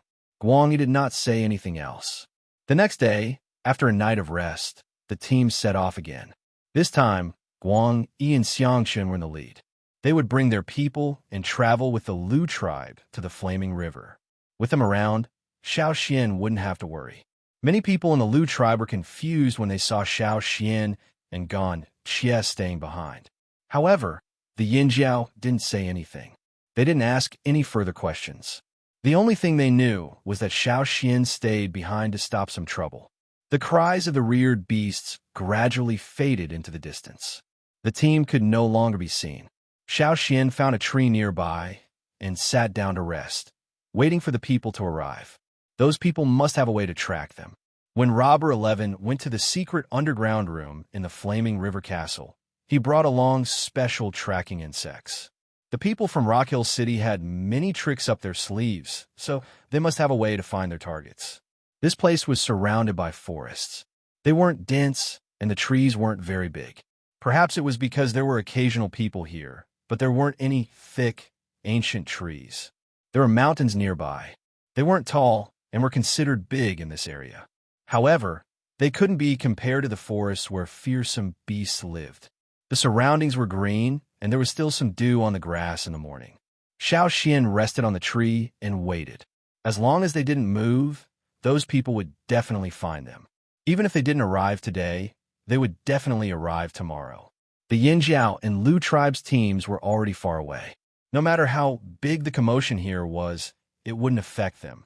Gan Xie sat on a large rock under the shade of a tree. A long time ago, a team used to rest here. There were some drawings carved on the rock with hard tools, but they were already blurred, so he couldn't tell what was written. The hood covered most of Gan Xie's face, so his eyes couldn't be seen clearly. He just stared in one direction for a long time. He didn't even blink once. He was like a stone statue, maintaining the same posture without moving. This wasn't something a normal person could do. The sun hung high in the sky and set. The clouds in the sky were burning, and the ground seemed to be covered in a layer of red. An eagle screeched in the sky. Xiao Xian stood up and looked in a certain direction. "They're here." Not long after, 4 flying birds appeared in the distant sky. When the figures in the air flew closer, Xiao Xian also recognized these birds. They were the species domesticated by the desert slave masters, a type of eagle that lived in the desert. Compared to eagles in other places, their claws were larger in proportion to their bodies. Every toe was longer and harder. When they found prey in the desert, even if the prey burrowed into the sand, they could dive down and dig their long, sharp claws into the sand to fish out the prey. Many desert snakes, scorpions, and lizards were the prey of these desert eagles. There weren't many people coming. Of the 4 eagles, 3 had 1 person standing on them. The leading eagle had 2 people on its back. There were 5 people in total. Xiao Xian became even more cautious. The fewer people there were, the harder it would be to deal with them. Xiao Xian recognized the 2 people on the leading desert eagle. It was Su Lu, whom he had met in the desert, and the cloaked man who controlled the puppets beside Su Lu. There was only one person on each of the other three eagles. Su Lu and the person beside him were sprawled on the eagle's back. The other three were standing, and they stood very steadily. They were dressed like the strange puppets, but Xiao Xian knew that these three people were different from the puppets he encountered in the desert. Before the three desert eagles landed, the three people had already jumped off their backs and fell. Bang, bang, bang. The sound of three people landing on the ground shook the ground. It was like the muffled sound of boulders crashing onto the ground. There was a thick layer of grass on the ground, so there wasn't a lot of dust. After the three people landed, they didn't move. Instead, they stood in the crater. Because their faces were covered with cloth, Xiao Xian couldn't see what they looked like. However, through his special vision, he could see that their bones were brighter than normal people's. They didn't breathe, nor did they have a heartbeat. They didn't even pant after landing. They were like lifeless pieces of wood. Puppets. They were special puppets. Xiao Xian looked at Gan Xie. These three people were very similar to Gan Xie. Perhaps they were Gan Xie's clansmen who had been turned into puppets. Unlike Gan Xie, these three people had traces of red energy flowing through their bones. This was the energy source that controlled their movements. It was also the power of the fire seed that had been implanted into their bodies. Someone had implanted the power of the fire seed into their bones to control them. The person beside Su Lu couldn't have done this. Otherwise, Gan Xie would have been turned into a puppet long ago. However, Xiao Xian didn't sense anyone else around. Where was the person controlling these three people? Or did they not need someone to control them? Xiao Xian's heart skipped a beat. The puppets he had seen in the desert could only be considered high-level puppets. However, these three people might be even more special. As Xiao Xian pondered, the eagle that Su Lu and the person beside him were on had landed. They weren't like the three puppets who couldn't even feel pain. They wouldn't fall from the sky. Instead, they waited for the desert eagle to stabilize itself before coming down. After Su Lu steadied himself, he looked around. His gaze lingered on Gan Xie, who was sitting on a large rock. Then, he looked at Xiao Xian, who had already come down from the tree. Yin Jiao, Xiao Xian. Su Lu shouted angrily. Su Lu was so angry that his liver hurt when he recalled Su Gu's gloating expression after he had abandoned his armor and escaped with his body covered in wounds. The Luoya city king was very disappointed in him. He had also thought of finding the ancient corpse. He didn't hesitate to use his treasures to contact the thief and ask him to go to the Yinjiao tribe to find the lost ancient corpse. Unfortunately, there was no news of the thief. The thief said that he was already dead. Fortunately, he still had one more chance. As long as he brought back the lost ancient corpse, he still had a chance to compete with Su Gu. Su Li's eyes were filled with murderous intent when he thought of the culprit who had caused all this. However, when he thought of Xiao Xian's strength, he became wary. Fortunately, he didn't have to fight this time. Otherwise, even 10 of him wouldn't be a match for Xiao Xian. Chu Su. Su Lu looked at the person standing beside him. The person wearing a yellow sackcloth cloak didn't pay attention to Su Lu. His gaze was fixed on Gan Xie. Before he landed, he knew that the person sitting there was the person he was looking for. However, he couldn't help but feel that something was wrong. He looked at the exposed half of the person's face and the pair of pale hands. His heart skipped a beat. He looked at Xiao Xian abruptly and asked, "What did you do?" Xiao Xian smiled and didn't say anything. Chu Su's cloak was still covered in sand. The wind that blew against him still carried the smell of the desert. It didn't fit in with the surrounding atmosphere. Chu Su looked at the person who was sitting on the rock and wearing a cloak. The gray and rough sackcloth was fluttering in the wind. He was also wearing a cloak, but compared to the three people they brought with them, he looked more like a normal person. If it weren't for the fact that the person wasn't breathing and that the tracking device in his hand was pointing in the same direction, he would have doubted his own judgment. What did the Yinjiao people do with the ancient corpse? Why would there be such a huge change? Why are you asking so many questions? Su Lu became impatient when Chu Su didn't move. Xiao Xian, hand the ancient corpse over to us, and we'll let you go this time. With three powerful helpers by his side, Su Lu was confident in his words. Xiao Xian chuckled. Xiao Xian's nonchalant attitude infuriated Su Lu. Xiao Xian's gaze and tone were obviously looking down on him. Su Lu recalled that he had suffered a few losses at the hands of Xiao Xian. He took a deep breath and said, "Cut the crap. Just kill him." The last sentence was directed at Chu Su. As long as they killed Xiao Xian, they would be able to take the ancient corpse away. Originally, he didn't want to fight Xiao Xian here. If he accidentally lost his life, it wouldn't be worth it. However, with Xiao Xian's attitude, Su Lu didn't want to give up so easily. His father, the Liye King, had said that these three puppets were different from ordinary puppets. Perhaps they wouldn't have a problem facing Xiao Xian's strange flaming blade? Su Li's expression turned cold when he thought of this. "Chu Su, what are you waiting for? Do it." The cloaked man beside him still ignored Su Lu because he noticed that the cloaked man had glanced at him. Under the shadow of the cloaked man's hood, there was a pair of eyes looking back at him. Chu Su suppressed the strange feeling in his heart and said to Xiao Xian again, "Ask him to come here. We won't bring him back to Rock Hill City." Xiao Xian didn't move. "I don't care. Why don't you talk to him personally and see what he thinks? If he wants to go, I won't stop him." What did he mean? Su Lu and Chu Su were puzzled. Then they heard the person sitting on the rock say, "Who are you?" His tone was cold and emotionless. He spoke.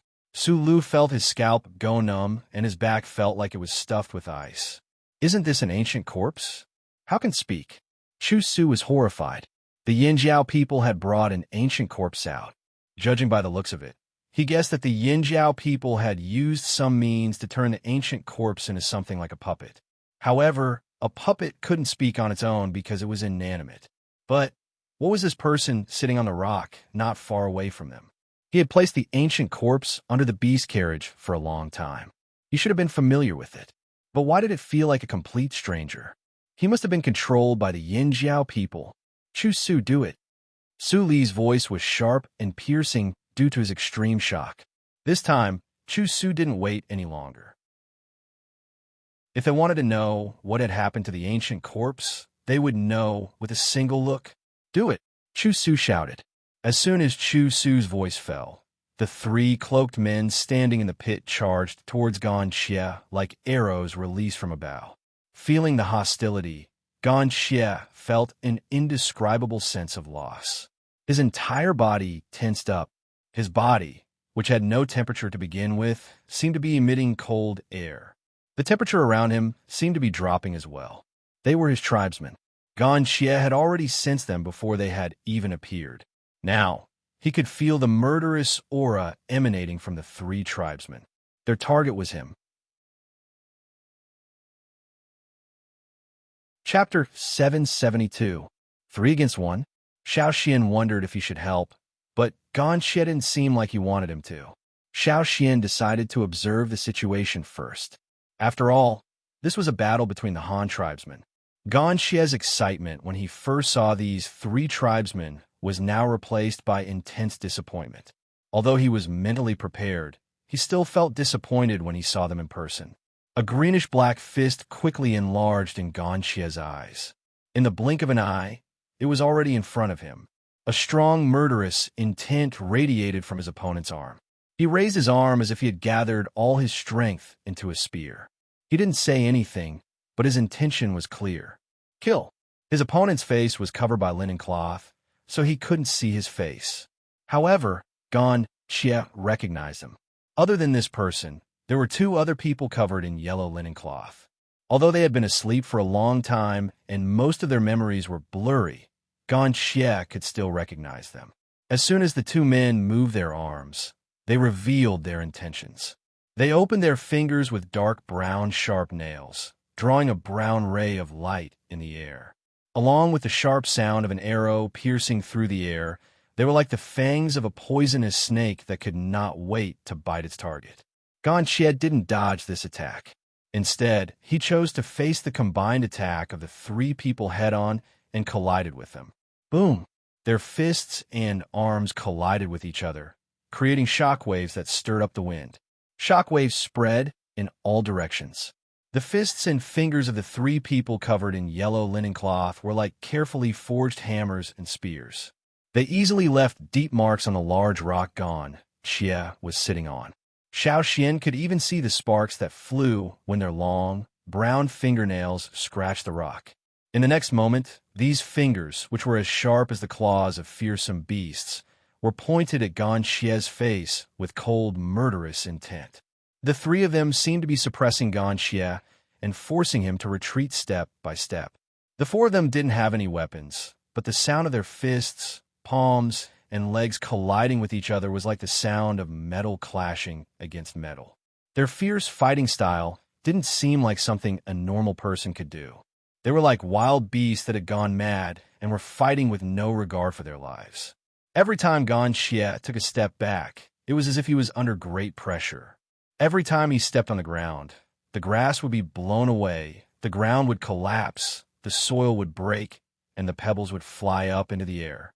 The dry areas were even cracked from the impact. In just a few seconds, the trees were broken one by one. Some were broken by Gan Xie, and some were broken by the four of them. The originally flat ground was now full of potholes. What used to be a complete patch of green grass now looked like debris that could be removed at any time. For a moment, the pebbles on the field were scattered.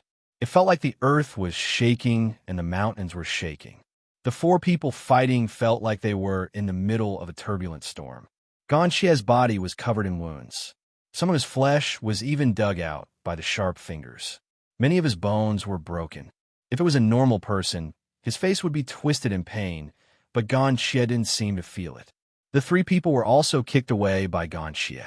The sound of bones breaking could be heard clearly, but in the next moment, they got up and continued fighting without any injuries. Sulu listened to the continuous banging sounds and remembered the pain he felt when he was beaten up by the Liya King. He couldn't help but shiver. Just listening to the sounds made him feel pain all over. The three people were different from the normal puppets he usually saw. They were indeed the helpers his father hired. What kind of power was this? Were they the real, undying monsters? Chu Su, who was standing next to Sulu, looked over. Of course, he knew that these were the real, undying monsters. At the same time, he felt sorry for the ancient corpse that was stolen. Looking at the three people fighting, Chu Su's heart was bleeding. One of the ancient corpses should have been his, but it was stolen by the Yin Jiao people. Now, looking at the attacks of the three people, it was obvious that they wanted to destroy the corpse. He didn't know if he would be able to see the corpse in one piece after the battle. His lord's goal was to get rid of the ancient corpse. Chu Su felt that it was a pity, but there was nothing he could do. Since the Yin Jiao people had the ancient corpse under their control, he could only destroy it. He didn't know what method the Yin Jiao people used to change the ancient corpse. What a pity! If this body was made into a puppet, how much help would it be to me? Chu Su sighed and looked at Xiao Xian angrily. His eyes were filled with venom. He sneered and thought to himself, once I get rid of that ancient corpse, you won't be able to run away either. Xiao Xian also noticed Chu Su's gaze. He could have gone over and killed the two defeated puppets right now, but he was more concerned about the battle between the four Han tribesmen. As for Su Lu and Chu Su, they were just small fries. If Chu Su was the one controlling the three puppets, Xiao Xian would have attacked him without hesitation. But now, Xiao Xian could see that Chu Su couldn't really control the three puppets. In other words, the three puppets' actions against Gan Xie were beyond Chu Su's control. Chu Su, Su Li's companion, couldn't compare to the three puppets in terms of speed and attack power. He recalled the puppets he encountered in the desert and compared them to Chu Su. Not only were the auras they exuded different when they attacked, even the energy they wielded was different from Chu Su's. The one controlling the three puppets was even stronger. Who else was around? Xiao Xian carefully sensed his surroundings again. There was no one else around. If the person who made the puppets didn't follow them, then there was another possibility. These three puppets could act without their master's help. These three puppets were given some kind of command. Chu Su only turned on the switch of the command. He wasn't the one controlling the puppets. Xiao Xian could see with his special vision that there were two types of energy in the three puppets' bones. They came from two different fire seeds. One was the fire seed energy of the Han tribe. It was the energy that originally existed in the three puppets' bodies. The other was the energy that seeped into their bodies to control them. However, this energy was different from the energy in the puppets Xiao Xian saw in the desert. It was also different from the fire seed energy he knew. It didn't seem to be complete. It was as if someone had purposely filtered this energy. The energy that conflicted with the fire seed energy in the three puppets' bodies was removed, leaving only the energy that could coexist with the fire seed energy of the Han tribe. These two powers coexisted in the bodies of the three puppets. For example, if the power of the Han tribe's fire seed in the three puppets was equivalent to the torso and limbs of a person, then the other power was equivalent to the brain of the body. It was the master of the body. As the four people fought fiercely, the cloaks on their bodies were gradually destroyed and torn apart by the wind from the fists and claws. The three people who had originally covered their faces with linen cloth now revealed their faces. The three of them looked just like Gan Xie when he first laid in the coffin. They looked like dried corpses. The only difference was that Gan Xie was in a state of suspended animation. The three of them, on the other hand, had lost their consciousness. From a moment they were turned into puppets, they were no longer the Han tribesmen they used to be. Gan Xie hit one of them and sent him tumbling in the air for more than 20 meters. Taking advantage of this small gap, he tore off the tattered linen cloth on his body and threw it away. It was already sunset and the sun would disappear soon. There was no need to cover himself. The injuries he suffered in the forest outside the Lu tribe had already healed. Even the scars had disappeared. The new injuries on his body were much more serious than the last time. Some of his internal organs were even damaged. There was no time to breathe. After he hit one of them, there were still two more. They didn't show any mercy and attacked Gan Xie's shoulders, abdomen, and limbs. Xiao Xian looked at the situation on the other side and frowned. Gan Xie's mentality wasn't right. Although the three of them were very strong, as if they were well-trained men of sacrifice, Gan Xie didn't even have the strength to fight back. He had been fighting them with brute force, but he didn't use his full strength. If he used half of the strength he used in the forest outside the Lu tribe, he wouldn't be in this situation now. This wasn't good. If this continued, even Gan Xie, who was stronger than normal people, would be crippled. Xiao Xian took a step forward and was about to help when Gan Xie shouted, "Don't interfere." Hearing Gan Xie's words, Xiao Xian paused and retreated back to his original position. He didn't want to go any closer. Since Gan Xie wanted to solve this himself, he would do it himself. No matter what the consequences were, he had to accept it. In fact, Xiao Xian didn't have to help him. Xiao Xian knew that Gan Xie didn't want outsiders to interfere. However, his actions just now were a reminder to Gan Xie that if he didn't change his attitude, he would really die. Gan Xie was also forced back by the three of them. Although he didn't show it on his face, his heart was filled with helplessness and anger. He knew that these three people wanted to kill him. After he heard the news from Robber 11, he thought about how he should face his former tribesmen. However, he still hesitated when facing these three people. After all, they were Han tribesmen. In this world, there were probably only a few Han tribesmen left. The other Han tribesmen had long disappeared with the passage of time. Gan Xie was distracted for a moment. A series of bone-cracking sounds came from his chest, and he flew into the air.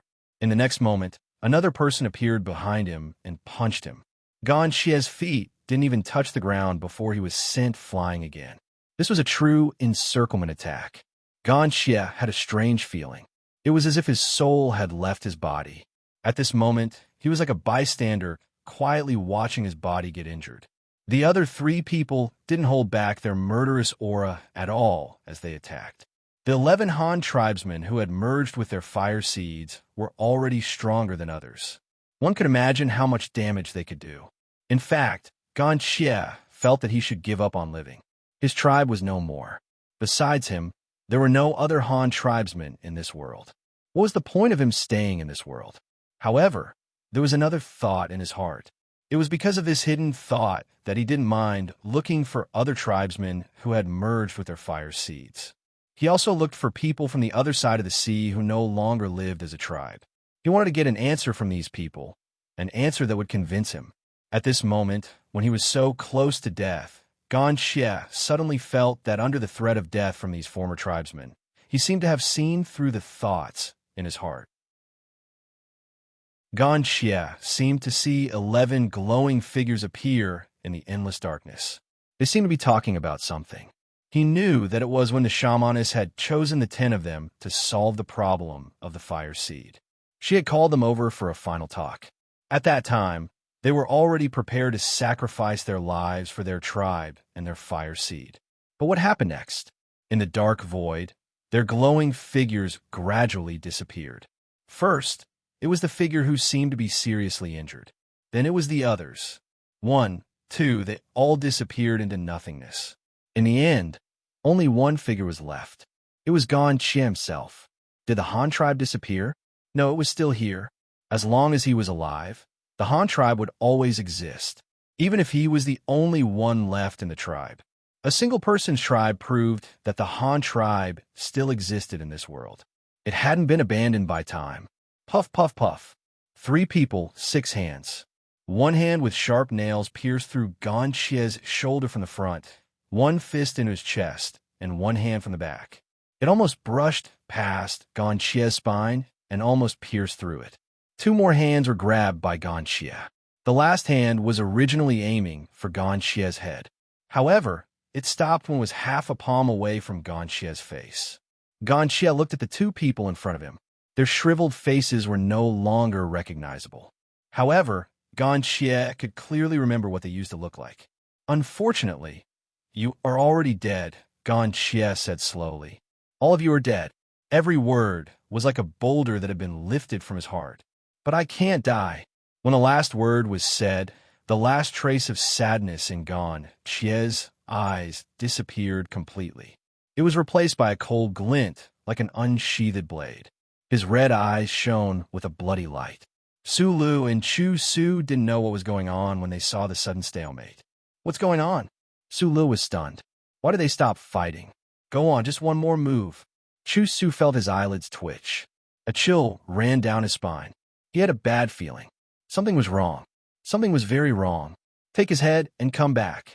Chu Su yelled anxiously. However, the 3 puppets seemed to be frozen in place. They didn't react to Chu Su's words at all. Xiao Xian was also shocked by the situation. It seemed like Gan Xie was going to be dismembered. However, the situation was developing in a strange direction. It wasn't that the 3 Han people who were turned into puppets suddenly gained consciousness. Instead, it was that the power that supported their movements had changed. With his special vision, Xiao Xian could see that the energy in the 3 puppets was surging towards Gan Xie's body. The air around them began to change. Xiao Xian could clearly feel that the sweat on his body was quickly drying up. The water vapor in the air seemed to be rapidly sucked away. The energy of the fire seed. Xiao Xian was very sensitive to the energy of the fire seed. The energy of the fire seed was similar to the energy in Gan Xie's body. The fire seed of the Han tribe, although the fire seed of the Han tribe was gone, it was still in the bodies of the 11 people. Of course, the 3 puppets that Su Lu brought with him had it too. But now, Gan Xie was sucking out the energy of the fire seed from the 3 puppets. A leaf fluttered down. Then, more leaves fell. Xiao Xian looked up. The green leaves on the tree started to fall one by one. The wind shouldn't have caused this. Upon closer inspection, the stems of the falling leaves had dried up. Taking a deep breath, Xiao Xian whistled hastily. Cha-Cha, who had been watching from the sky, wanted to fight the 4 desert eagles several times. When he heard Xiao Xian's whistle, he quickly descended. Xiao Xian jumped onto the eagle's back. Let's go. Something big was about to happen. Gan Xie, who had been standing there quietly, suddenly widened his eyes and let out a long whistle. It was different from the last time at the Flaming River Castle. There was a faint rumbling sound like a blizzard or a tsunami. It also seemed to be mixed with the roars of beasts. It was very strange. Following Gan Xie's roar, the aura around him started to increase rapidly. The mountains not far away started to shake and the ground started to shake. Even though Cha-Cha had brought Xiao Xian away from the ground, he could feel a chill on his skin. It was as if there was a powerful force attacking the forest. No matter how slow Sulu was, he knew that the situation had changed. It was something they didn't want to see. His forehead was covered in cold sweat because of Gan Xie's whistle. Xiao Xian's actions reminded Su Lu of something. Quick, run! Su Lu whistled and waited for the desert eagles in the sky to come down. However, the desert eagles were too afraid of the danger on the ground. After hearing Su Li's whistle, they only circled around and didn't land. Su Lu was so angry that he wanted to kill all 4 of the eagles and feed them to his slaves. However, now was not the time to be angry. He felt the shadow of death looming over this place. Run! Su Lu screamed in his heart. If the desert eagles didn't come down, Su Lu could only run on his own. Chu Su saw that the 3 spiritual puppets didn't respond for a long time. He gritted his teeth and ran with all his might after Su Lu. Crack, crack, crack.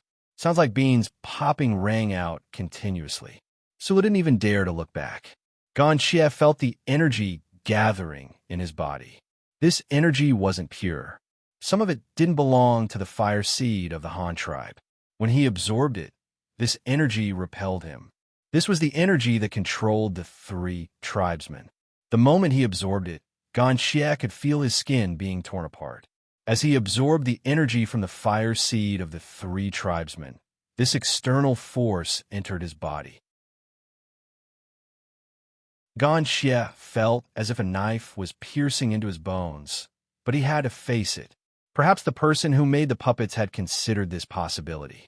If Gan Xie forcefully absorbed the energy from the 3 tribesmen, not only would he fail, but he would also lose his life. Just as the external force was attacking him like a knife, trying to disrupt Gan Xie's absorption process, another force appeared in Gan Xie's body. It blocked the external force and allowed Gan Xie to continue absorbing the energy. This was the force Xiao Xian used to wake him up.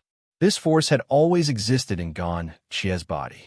Taking advantage of this opportunity, Gan Xie crazily sent the absorbed energy into every meridian and bone in his body. He sent it to every part of his body. Live, he had to live. He had to take back the energy that belonged to the fire seed of the Han tribe. Pass. Come. Gan Xie could feel the power of the fire seed in his body surging violently. It was as if thousands of ferocious beasts were charging at him at the same time. The bulging veins in his body moved like wild pythons, jumping up and down.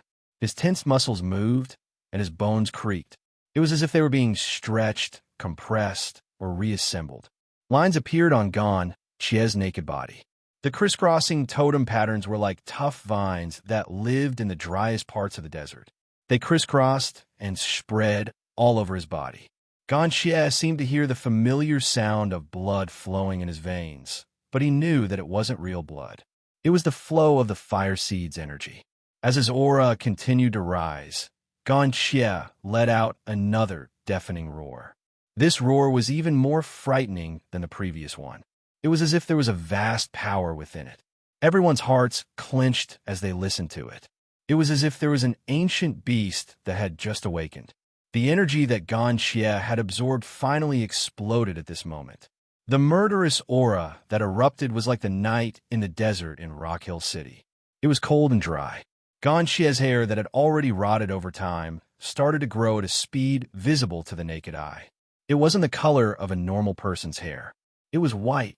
On his bald head, strands of white hair rushed out from his scalp. They were lifted up by the shock wave and extended upwards. On his fingers, brown claws that looked like ferocious beasts extended from his bones. They reflected the last rays of the sun, but they didn't have a trace of warmth. A sandy yellow flame started to appear around Gan Xie's body. It rushed up from the bottom. The grass under Gan Xie's feet instantly dried up. It was as if it had lost all its moisture due to the high temperature. Under the ground, there seemed to be a powerful force that was about to break through. Boom! The sand yellow smoke suddenly expanded rapidly, exploding like a sound wave, spreading in all directions. Everywhere it passed, the grass and trees withered, the leaves on the trees all fell, and the withered branches let out brittle cracking sounds. breaking and falling to the ground. Su Lu and Chu Su, who thought that they had escaped the danger zone, were also shocked by this scene. They turned around and tried to run further away. However, it was already too late. The sandy yellow flame had already spread to where they were. Their running footsteps became slower and slower. Their legs started to shrivel up from the soles of their feet. As for the three puppets, their bodies started to disintegrate from the places where they touched Gan Xie. It was as if they were weathering rocks. They were disintegrated into tiny particles of dust and were blown away by the shockwave. Gan Xie was the only one who stood there quietly. He was like a sharp blade in the cold desert under the night sky. Chapter 773. The sky was completely dark, and the surroundings were dead silent. The sand-yellow flames started to fade until it completely disappeared. The aura of the Han fire seed gradually disappeared as well. Xiao Xian looked down and saw that Gan Xie was still standing in his original position. Cha-Cha was a little further away from the sand-yellow flames, so Xiao Xian couldn't see what had happened to Gan Xie. He could only see that his bones were brighter than before. This meant that the fire seed's power had changed his body again. It was as if his body had been carefully forged. Out of the four people who were fighting together, only Gan Xie was left. The other three had disappeared. The moment the fire seed's power was completely drained, the three of them were truly dead. After all, their bones had turned to ashes and their fire seed's power had been drained. There was nothing left to support their movements. However, he didn't know how Gan Xie was doing right now. He didn't know if Gan Xie was still sane. Xiao Xian didn't plan to go down for now. He didn't know if the person who went berserk just now would attack him again. On the other side, Su Lu and Chu Su were running away. They seemed to be affected by the sand-yellow flames. Their steps weren't stable, and they weren't fast either. On the ground, Gan Xie finally moved. His footsteps made squeaking sounds on the ground. The tattered cloaks left behind by the three Han puppets were blown away by the wind. Gan Xie glanced at the cloaks and then looked away. He turned towards the direction where Su Lu and Chu Su were running. Rustle, rustle, rustle, rustle, rustle. The footsteps were getting faster and faster. Su Lu and Chu Su heard the sound of footsteps approaching them. When they thought of the scene they just saw, they didn't have the courage to fight anymore. A strong, murderous intent was approaching. They could even hear the sound of an arm cutting through the wind. Chu Su staggered and fell to the ground. One of his teeth was broken by a rock on the ground. He didn't even have the time to complain about his broken teeth. Chu Su grabbed a rock and threw it at the ground without even turning his head back. Bang! A few sparks flew in the night. The stone thrown by Mao Yu had already been broken into several small pieces. Chu Su listened to the commotion behind him, and his heart started to race. That ancient corpse didn't look any different from the others, so why did it become like this? What on earth had the Yin Jiao done? As he was thinking, Chu Su felt a burning pain on his back. It was as if thorns had swept across his back and scraped away his flesh. Ah! A blood-curdling scream rang out in the dark night, causing Su Lu, who was running in front, to shudder. He quickened his pace. Su Lu thought that if Chu Su could buy him some more time, he would be able to escape. However, after a miserable shriek, Chu Su went silent. Su Li's scalp tingled as the hissing noises approached him quickly. His legs were a little sore and numb, probably because of the yellow sand flame just now. He couldn't display his usual state at all. However, the person behind him was like a berserk beast, closing in on him with all his strength. Previously, Su Lu thought that the distance between them had widened and he still had a chance to escape. Now, he knew that he was too naive. In the air, Xiao Xian listened to the blood-curdling screams and the constant thumps on the ground. He knew that Su Lu and Chu Su wouldn't live to see the next day. Rather than calling it a chase, it was more like Gan Xie was venting his emotions. Although the three puppets had lost their original consciousness and were now killing machines, they were still part of the Han tribe. Perhaps they had a good relationship with Gan Xie a long time ago. Let's leave first and find a place to rest. We'll continue tomorrow. Xiao Xian didn't know how long Cha-Cha would remain in this state. He told Cha-Cha to rest on a nearby mountain. After flying for a whole day, Cha-Cha was tired. Plus, Cha-Cha felt that Xie was extremely dangerous. He had never gotten close to Xie before, so he was more than happy to leave. There were no longer any trees in the nearby mountains. Perhaps there were some plants and animals that didn't manage to escape in time, but they still had some life left in the yellow sand flame. However, they would need a long time to recover. At least, they wouldn't be able to return to their previous state in a short period of time. The next day was still a sunny day. Xiao Xian went over to take a look. Xie hadn't left yet. Instead, he was sitting on a rock, maintaining the same posture. No one knew what he was thinking. If it wasn't for his white hair and the sharp, dark brown claws on his fingers, Xiao Xian would have thought that he was the same as before. Xie's breathing had stabilized. When he heard footsteps approaching, Xie turned around. Xiao Xian saw a pair of bloodshot eyes and two fangs protruding out of Xie's mouth like a beast's. Xiao Xian was speechless. This was a big change. Seeing Xiao Xian's shocked expression, Xie looked at the claws on his hands. He activated the newly gathered fire seed energy in his body, and the totemic patterns on his body gradually disappeared. The dark brown claws retracted into his fingers. Even the two fangs on his mouth disappeared. No one knew what kind of lethality was hidden in this seemingly weak body. Xie's body structure was different now. Compared to a normal person's skeleton, there were many more strange structures. For example, his spine was mutated. Every vertebra was elongated horizontally. There were also many new structures in his arms and legs. It was just that they were covered by his skin and flesh, so it wasn't obvious on the surface. The fire seed could change a person's body structure. This was the first time Xiao Xian had seen this in a human body. Many warriors in the tribe would experience changes when they used their totemic power, but it was only temporary. When everything was over, they would return to their original form and have the same skeletal structure as the others. However, Xie was different. Compared to his previous form, the changes were huge even under normal circumstances. Moreover, Xie was able to absorb the fire seed energy in the three puppets for his own use. Xiao Xian was confused. Not everyone could do this. Seeing that Xie had no intention of attacking and seemed to be conscious and not hostile, Xiao Xian asked, "What do you plan to do? Work together. How about it?" This meant that he would return to the Yinjiao tribe's territory with Xiao Xian. They wouldn't go to the desert for the time being. Xiao Xian looked at Xie in surprise and nodded. "We'll talk about the cooperation later. First, you should find a cloak." After yesterday's battle, Xie was almost naked. Xiao Xian didn't want to bring him everywhere. After hearing Xiao Xian's words, Xie remembered that he wasn't wearing a cloak. No wonder he felt uncomfortable. The sun was out. Xie raised his head and looked at the sun in the sky. The sun couldn't hurt him, but it made him feel uncomfortable. After absorbing the fire seed energy from the three people, the feeling became stronger. It was strange. Not far away, Chu Su and Su Li's corpses were covered in a layer of dust. Even without the dust, it was impossible to tell what they looked like. Even if the people from Rock Hill City were here, they might not be able to recognize them. Last night, Xie's attack was filled with anger and murderous intent. After Xiao Xian and Xie left, the sun was hanging high in the sky.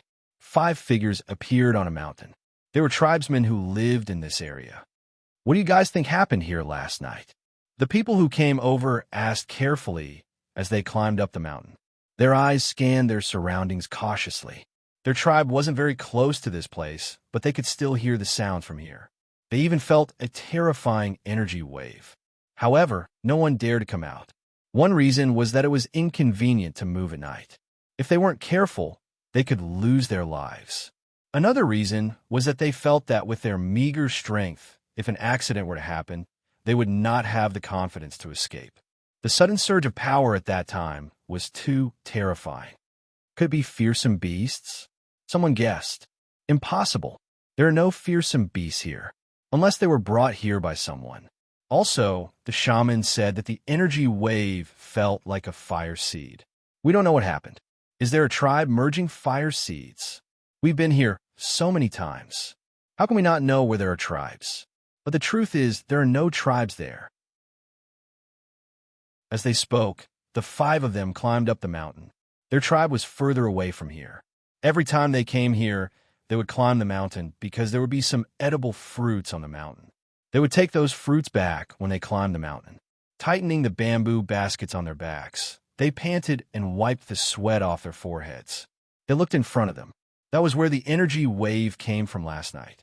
However, when they saw the situation there, they were so shocked that they froze. Their eyes almost popped out of their sockets. Their jaws dropped, and they didn't react for a long time. They rubbed their eyes and looked again. That's right, it was still the same. What happened here? The 5 of them stood at the top of the mountain, stunned. In front of them, as far as their eyes could see, the grass and trees had all withered. The flowers that should have bloomed in clusters during this season had all withered. There was no beautiful color. Everything, the green trees, the various flowers and plants, had all turned yellow. It was as if the vitality of this place had been sucked out overnight and turned into a land of death. When they finally came back to their senses, they rolled and crawled away from here. They ran back to their tribe. They wanted to tell the news to the people in their tribe so that they would never come here again. Maybe the people who came here would suddenly become the same as the grass and trees there. Not long after, there were all kinds of rumors in this area. Some said that a king beast had appeared. Some said that a tribe had deliberately created all this, and some linked it to the people on the other side of the sea. In short, there were different opinions. After all, no one had seen the truth of all these changes with their own eyes. Chapter 774. Xiao Xian and Gan Xie were both very fast. Xiao Xian was carrying the air by cha-cha, so he was much faster than people on the ground. They didn't need to climb mountains. Gan Xie was different from normal people, so he didn't feel tired even after running for a whole day. In less than 3 days, Xiao Xian caught up with the main group in front. Seeing Xiao Xian return safely, the Yinjiao people finally relaxed. "Are you okay?" Guang Yi looked at Xiao Xian. Xiao Xian didn't look injured. "I'm fine. Those people weren't after me in the first place." Xiao Xian briefly explained what happened to Su Lu and Chu Su. Guang Yi looked at Gan Xie. Gan Xie had changed his clothes, so he couldn't recognize Gan Xie's face. However, he remembered that Gan Xie's skin was always pale, and he always looked like he was short of blood. He was also bald. Why did he suddenly have white hair? Moreover, his complexion was much rosier. How strange. Due to his own face blindness, Guang Yi asked the others and got the same answer. "He's changed so much, and I feel like..." Guang Yi's eyes scanned Gan Xie's body. His instincts told him, this person seems to be more dangerous than before. The other Yinjiao warriors beside Guang Yi nodded in agreement. Although they couldn't tell much, their instincts were trained from years of hunting in the mountains. Xiao Xian told Guang Yi and the others about Gan Xie's transformation and the changes that happened. At least they had a rough idea, so they could be prepared for anything that involved Gan Xie in the future. "You're saying that the forest we were resting in and the mountains nearby have all turned into deadlands." If the person speaking wasn't Xiao Xian, Guang Yi would have thought that he was lying. The power of the fire seed is really strong, but it's understandable considering the power of our ancestors. Guang Yi remembered the power Xiao Xian used to bring them across the sea. That wasn't something a normal person could do. Yes, that's right. When the other Yinjiao people heard Guang Yi's words, they weren't as surprised. Especially the Yinjiao, people who came from the other side of the sea. They had experienced it firsthand. No one knew better than them how shocked they were. After everyone left, Guang Yi lowered his voice and asked Xiao Xian, he's not a threat to Yinjiao?" He pointed at Gan Xie. His current enemy is Rock Hill City. Right now, he's still no match for them, Xiao Xian said. As for the Rain Tribe, they were still ranked behind Rock Hill City. Understood. Guang Yi already knew what Xiao Xian meant before Xiao Xian finished his sentence. Since Gan Xie's enemy was Rock Hill City, and he was a powerful person, they could work with him. At the very least, they wouldn't treat him as an enemy. Gan Xie needed allies, and Yinjiao didn't mind having another force to fight against Rock Hill City. The group met with some trouble along the way, but they were all dealt with. Although the Lu tribe lost some of their reared beasts, it wasn't a big loss compared to their overall strength. The reared beasts that were too weak to keep up with the group were all slaughtered in advance to be used as food. The cubs were locked up in cages and pulled around in carts. They met some traveling groups along the way. Initially, when they saw the Lu tribe's reared beasts, they had some ideas. However, when they saw that the Lu tribe were Yinjiao tribesmen, they gave up on that idea. Then, when they saw that even the Yinjiao Grand Elder was with them, they gave up on that idea. Those who frequented the Flaming River trading point didn't know the other Yinjiao tribesmen, but they still remembered the most important ones, especially Zheng Luo and Grand Elder Xiao Xian. The Lu tribesmen were very wary of these traveling groups. When they saw another traveling group, they became even more vigilant. The people in this group were all burly and looked like bandits. The axes and hammers they carried were stained with blood, but they couldn't tell if it was human or beast blood. There were beast hides and some other things in the carts they were pulling. They're from the Flaming River trading point. Guang, he only needed to glance at the carts to know the answer. He didn't remember the people, but he remembered the beast hides and bones from the Flaming River trading point. Although the goods in the carts were covered with cloth, it wasn't very tight. Guang, he could tell just by looking at a small corner. Xiao Xian looked at the traveling group and fixed his gaze on the leader of the group. He had some impression of that person. Coincidentally, the leader also looked over, so Xiao Xian nodded slightly in greeting. He recognized me. When the leader saw Xiao Xian smile, his palms started to sweat. If they really wanted to attack, they had to get rid of Xiao Xian as well. Otherwise, they wouldn't have any peace in the future. Even if they never went to the Flaming River trading point again, they would still be hunted down by the Yinjiao tribesmen if they stayed in their own tribe. Thinking quickly, the leader gave Xiao Xian a stiff smile. Then he turned to the people in the traveling team who were still watching the Lu tribe raise their beasts and shouted, "What are you looking at? Hurry up!" Thus, the Lu tribesmen watched as the traveling team left. Many of them looked as if they wanted to rob them immediately, but they held back and followed the team as they left. Looking at the Yinjiao tribesmen and the traveling group leaving, Bai Xing was secretly glad that they chose to travel with the Yinjiao tribesmen. This saved them a lot of trouble. When the group finally saw a stone tablet with a Yinjiao totem on it, the Lu tribesmen were the most excited. This stone tablet was a directional sign. It told them which direction to go to reach the Flaming River trading point. We're finally here. Moving a tribe not only made them physically tired but also mentally stressed, especially since they had just merged with their fire seed. They felt even more lost and uneasy. The Lu tribesmen didn't need to go to the trading point. Their destination was somewhere upstream from the trading point. Since we're already here, let's split up. Xiao Xian led the Yinjiao tribesmen towards the trading point. After all, everyone was going different directions. Wait! Bai Xing hurriedly called out to Xiao Xian and walked over in large strides. He was afraid that Xiao Xian would leave with his tribesmen if he was too slow. When he saw the Yinjiao tribesmen looking at him in confusion, Bai Xing forced an awkward smile.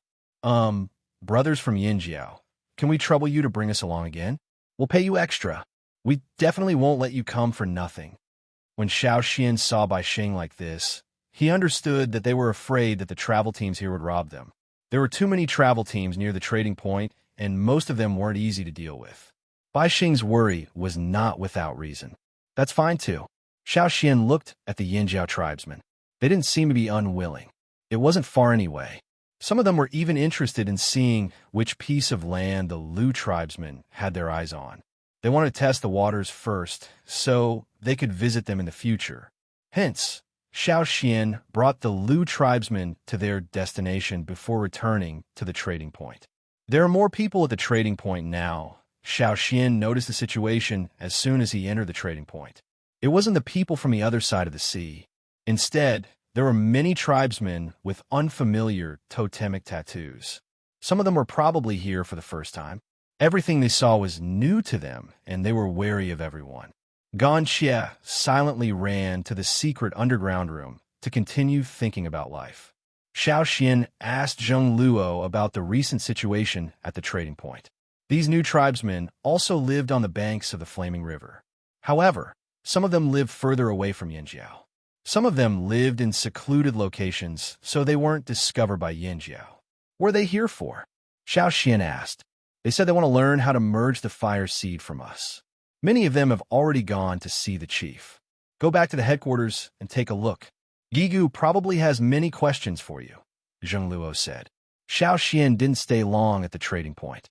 He left and went straight to the headquarters. When Xiao Xian arrived, Gigu was looking at an animal skin scroll with a frown. On it was a map that Xiao Xian had perfected. Xian, you're finally back. Gigu quickly waved when he saw Xiao Xian. There's something we need to discuss. Gigu looked worried. Xiao Xian had never seen Gigu so troubled before. It didn't seem like Yinjiao was in danger. It was probably something else. What do you need to discuss? Xiao Xian asked as he looked at the map. Many tribes want to become Yinjiao's vassals.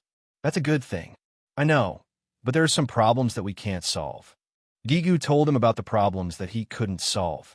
Ever since Yinjiao named the Flaming River, tribes in other parts of the mainland started to think about how to name the rivers, lakes, or mountains near their tribes. It was as if naming a place meant that it was their territory. It also carried a special sense of pride. Although most of the tribes living near the Flaming River were small tribes, they had their own ideas. As the name of the Flaming River spread and Yinjiao's influence grew, these small tribes started to think about naming their rivers. However, Yinjiao named the Flaming River using force to make everyone accept this name. People in other parts of the river might not be happy with Yinjiao's naming of the river, but they had no choice but to accept it under the threat of Yinjiao's brute force. However, in other parts of the river, the tribes kept arguing because of the naming battle. In terms of strength, everyone was equal. If they continued to fight, both sides would suffer. In the end, someone suggested asking Yinjiao for help to solve this problem. After all, Yinjiao was the second most powerful tribe in the Flaming River region. No one would dare to say that they were the best. Asking the boss for help was the idea of a follower. Naming is secondary. What I'm worried about is how to divide the area. Gigu pointed at the map. On it were the locations of many tribes and some typical geographical features such as mountains, rivers, lakes, and so on. Guehi thought further. Not only did he want to solve the problem of naming those people, but he also wanted to do more things. For example, he wanted to categorize those tribes. After quietly listening to Gigu, Xiao Xian nodded. I understand what you mean. Really? What do you think? Gigu asked expectantly. Do you have animal skins that haven't been written before? Yes. Gigu hurriedly passed him the animal skin, paint, and pen. Xiao Xian drew lines on the animal skin. Gigu compared the lines that Xiao Xian drew. The main river was the Flaming River, while the branches were the tributaries. Most tribes live near water sources. Xiao Xian pointed at the lines that he drew. He used red paint to mark the main river and blue to mark the tributaries. We call the area where the main river and the tributaries flow through the Flaming River Basin. Gigu's eyes lit up when he heard the words Flaming River Basin. Xiao Xian's next words touched Gigu's itch. As for the problem you mentioned, we can use the water system to divide it. Chapter 775. Water System. Gigu's interest was piqued. Xiao Xian pointed at the different-shaped tributaries. We'll use the tributaries network to divide the tribes. For example, there are 3 large tributaries in the Flaming River Basin. For example, the one closest to us, its tributaries and lakes form a network of water systems. We'll use the water system to divide the tribes so that it's easier to manage them. Next time, when you mention a tribe, just tell us the water system they're in and remember what it looks like. That way, we'll be able to identify the tribe easily. Yes, that's it. Gigu didn't know how to express his confusion. Now, Xiao Xian's suggestion of dividing the tribes by the water network easily solved Gigu's problem. In the past, if I didn't look at the map, I wouldn't even know where a tribe was when they mentioned it. Even if we need to inform them, we need to have a pattern and order. That way, it'll be faster. Plus, more and more tribes are coming to Yinjiao. If more tribes join us in the future, We can continue to add them. There were so many tribes, but now there were even smaller tribes that lived in seclusion. Although there weren't many people in the Flaming River Basin, there were still many tribes. It was just that most of the tribes didn't occupy large territories and didn't have many people. Most of them only had a few hundred people. Small tribes needed to stick together to survive. The external threats were getting bigger and bigger, and the competition within the mainland wasn't small either. Most of the tribes living in the Flaming River Basin weren't large. Even if a single tribe could maintain their peace for now, it wouldn't last long. Soon, they would be attacked by all sorts of forces. Before Xiao Xian went to the Lu tribe, he had told the tribesmen to inform the other tribes in the Flaming River region to be wary of outsiders, especially those who came from the other side of the sea. People who came at this time were not here for sightseeing. Even the Chonglis, a group that didn't specialize in robbing, almost made the Flaming Horns suffer losses, let alone those who came with ulterior motives. The Lu tribe was a good example. If the Flaming Horns didn't go there, they would have either been taken away by DNFA, or they would have been slowly divided up by other people with ulterior motives. Now, even the Hui tribe and the Tian Shan tribe, who used to hate each other, joined forces to resist the outsiders. Apart from these two tribes, no other tribe could take the lead. The Central Plains had already made all sorts of preparations, so there was no need to worry. Flaming River was about to make their move too. This was the question that Gigu had been thinking about all this time. The small tribes in the Flaming River region were already smart enough to look for someone to rely on. They wanted to rely on Yinjiao to survive.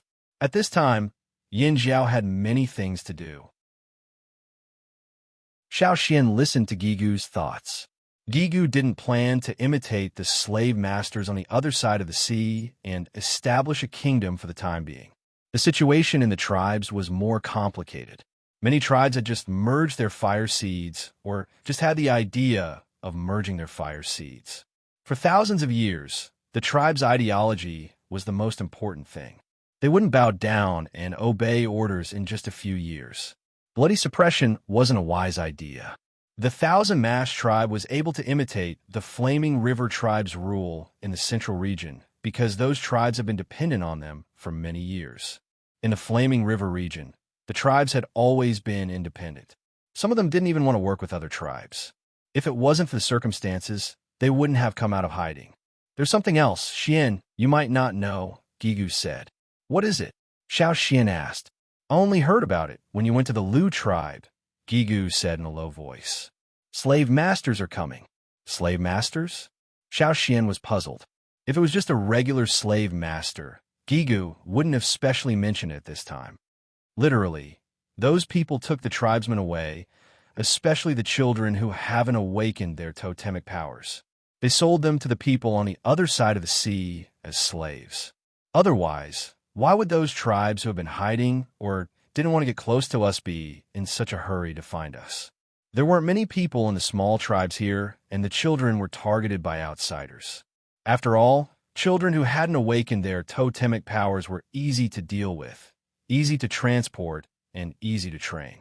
How could the tribesmen remain calm when their new blood was taken away? No wonder they were in such a hurry to go to Yinjiao. They were looking for a big helper because the other tribes in the Flaming River region wouldn't be able to help them. More and more people probably found other ways to cross the sea. They don't need to cross the sea from the desert. They can sail from other places, Xiao Xian said. The longboat tribe had only opened one of the sea routes. Naturally, others could open other routes. The sea route could transport more people. Compared to when the disaster had just ended, there should be a lot more people coming over. On the other hand, the tribesmen were just starting to break free. There were already many mature organizations on the other side of the sea. They worked well together, and these ignorant tribesmen couldn't compare to them. Even if many people realized that their children had been taken away, they couldn't solve the problem in such a short time. They couldn't even reduce the probability of this happening, let alone find them. That's why we need to form an alliance, Gigu said. An alliance of tribes. Xiao Xian already guessed what Gigu was thinking when he found out about Gigu's worries. Dragonhead. Gigu wanted to form an alliance with the other tribes in the Flaming River region. Yin Jiao would be the leader of this alliance. That's right. Gigu's eyes burned with passion. Yin Jiao still doesn't have enough people. Even if the Taihe tribe, Drumming tribe, and Rain tribe join us, it's still too little. I already had this plan when the trading point was first set up. I just couldn't wait for the right time. Now, the chance is here. Yes, some tribes have been influenced by fixed beliefs for a long time. Even if Gigu had a plan, it wouldn't be successful. But now, Yin Jiao didn't even have to look for them. They came looking for them on their own. In this crisis, they each looked for a way out. The desire to survive and the development of their tribes forced these people to come out. This was also the first step for the tribesmen who shunned the world and didn't want to interact with other tribes. They had to change in order to survive. But there are many things that need to be done to form an alliance like this. It was rare for Gigu to find someone who could completely understand him. He quickly explained his doubts and troubles. Gigu's troubles could be summed up in one word: order. Nothing could be accomplished without rules. If they followed Gigu's plan to form an alliance, there had to be rules and regulations. They had to let them know the rules of the Flaming River Region's alliance. Otherwise, they would think that they would be protected and helped by Yin Jiao. Then they would do whatever they wanted. They would fight amongst themselves and fight amongst themselves. If Gigu didn't help them today, he would gloat over their misfortune the next day. That would be a mess. Order. Gigu paused. Yes, we have to make some rules. Since we're here, we have to make some rules. We have to tell them what to do and what not to do. Otherwise, they'll be kicked out of the alliance. Yin Jiao wanted to form an alliance to become stronger. At the end of the day, it was for survival and development. It wasn't a charity. In this kind of environment, with the threat from the outside world growing stronger, if they couldn't continue to be strong, they would be defeated one by one. In this place, only the strong were respected. Xiao Xian discussed with Gui, he, and a few important figures of the tribe for 3 days. Even Zheng Luo, who was guarding the trading point, and Duo Kong, who often stayed at the trading point, were called back. At this time, the trading point was filled with people. The number of foreign tribesmen had increased. Logically speaking, Zheng Luo should be at the trading point every day, but that wasn't the case. All the tribesmen in the trading point had been keeping an eye on the Flaming Horn tribe's movements. They couldn't go to the Flaming Horn headquarters, so they could only observe from the trading point. These few days, they noticed that 2 important figures in the trading point, Zheng Luo and Duo Kong, were acting strangely. Something big is going to happen. Isi looked away from the door and sighed. Something big will threaten us? Grasshopper asked carefully. Yin Jiao's strength determined their lives. He didn't want anything to happen to Yin Jiao. No, it's a good thing. Isi was in a good mood. He smiled and said, I'm afraid there's going to be a big change here. A good change. He was right to come here. Grasshopper immediately broke into a big smile. As long as Yin Jiao was fine, he was happy. Their life here was much better than when they were on the other side of the sea. As he was thinking, a Yin Jiao warrior hurried over and handed a scroll to EC.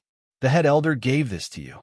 After handing the scroll to EC, the warrior hurriedly left and ran towards the Flaming River Castle. EC gave Grasshopper a look. Grasshopper quickly walked to the door and guarded it. He didn't want anyone to have a chance to sneak in and peek at the scroll. After opening the scroll, EC raised his eyebrows. He closed the scroll and said, Grasshopper, close the door. We have important things to do. This is our chance to prove our worth. Grasshopper's expression immediately turned serious. He was just a follower. His quality of life was closely related to EC. It was obvious that Yin Jiao had a mission for EC. If EC completed the mission well, he would definitely be treated well. As a follower, he would naturally have a better life. While EC was completing the mission given to him by the head elder, no one was allowed to come in and disturb them. Anyone who came in and disturbed them would be going against them. Grasshopper's eyes were filled with murderous intent. No one was allowed to come in during this period. He would tear apart anyone who made things difficult for them.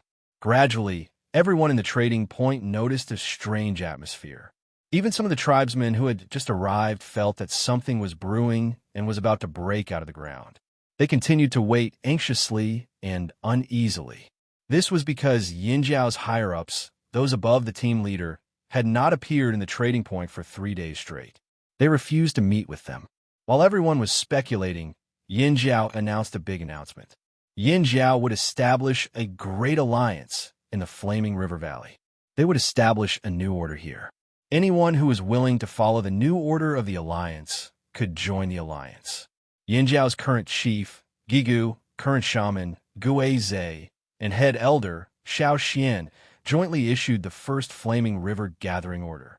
The chiefs of the tribes in the Flaming River Valley who were willing to follow the new order and join the alliance could head to the Flaming River Trading Point to participate in the Great Alliance Banquet. The order explained the new order in detail. Yinjiao would naturally play the role of leader in this alliance. Anyone who wasn't willing could step forward and settle it with force. Of course, no one would be stupid enough to step forward at a time like this. The tribesmen who came to the trading point for various reasons hurriedly left the trading point after hearing the contents of the order. They had to inform their own tribes of this important news. Zheng Luo stood on top of the Flaming River Tower as he listened to the reports from the people at the entrance of the trading point. He looked at the figures running quickly in the distance and asked Xiao Xian, "Can the Great Alliance really develop as expected?" "That depends on how many tribes are willing to join," Xiao Xian said as he looked at the animal skin scroll in his hand. Xiao Xian was holding a curved line on the animal skin scroll.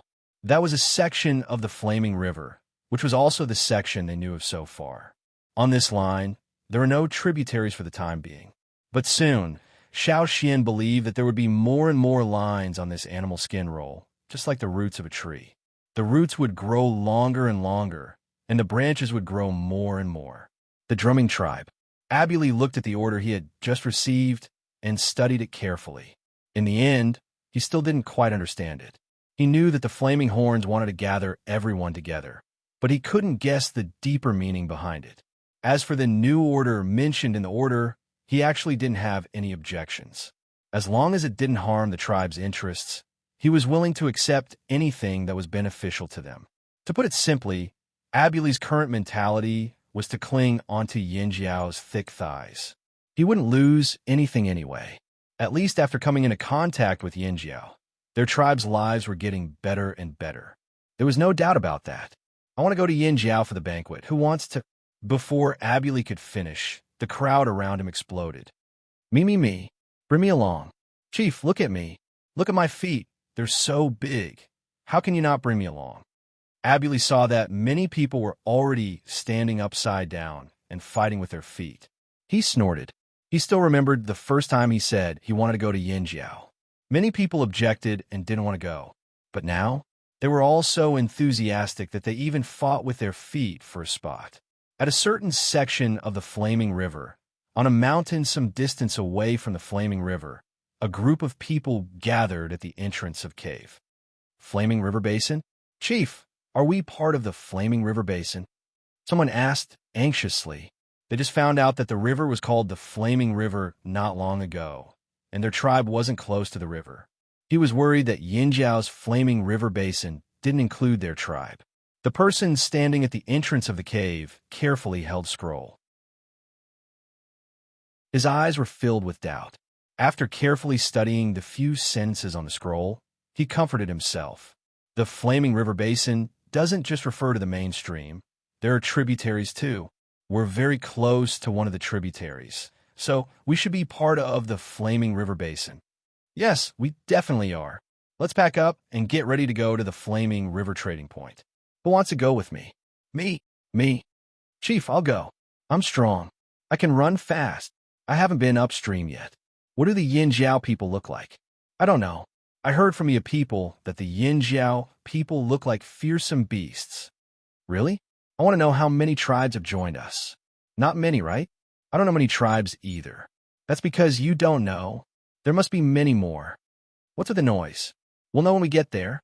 The chief who shouted carefully put away the scroll in his hand, then turned around and went into the cave to pack his things. He hadn't traveled far for many years, so he was quite nervous. However, the Yinjiao people were right. A small tribe couldn't face the coming attack alone. One of the words, "fight the enemy together," was enough to tempt him.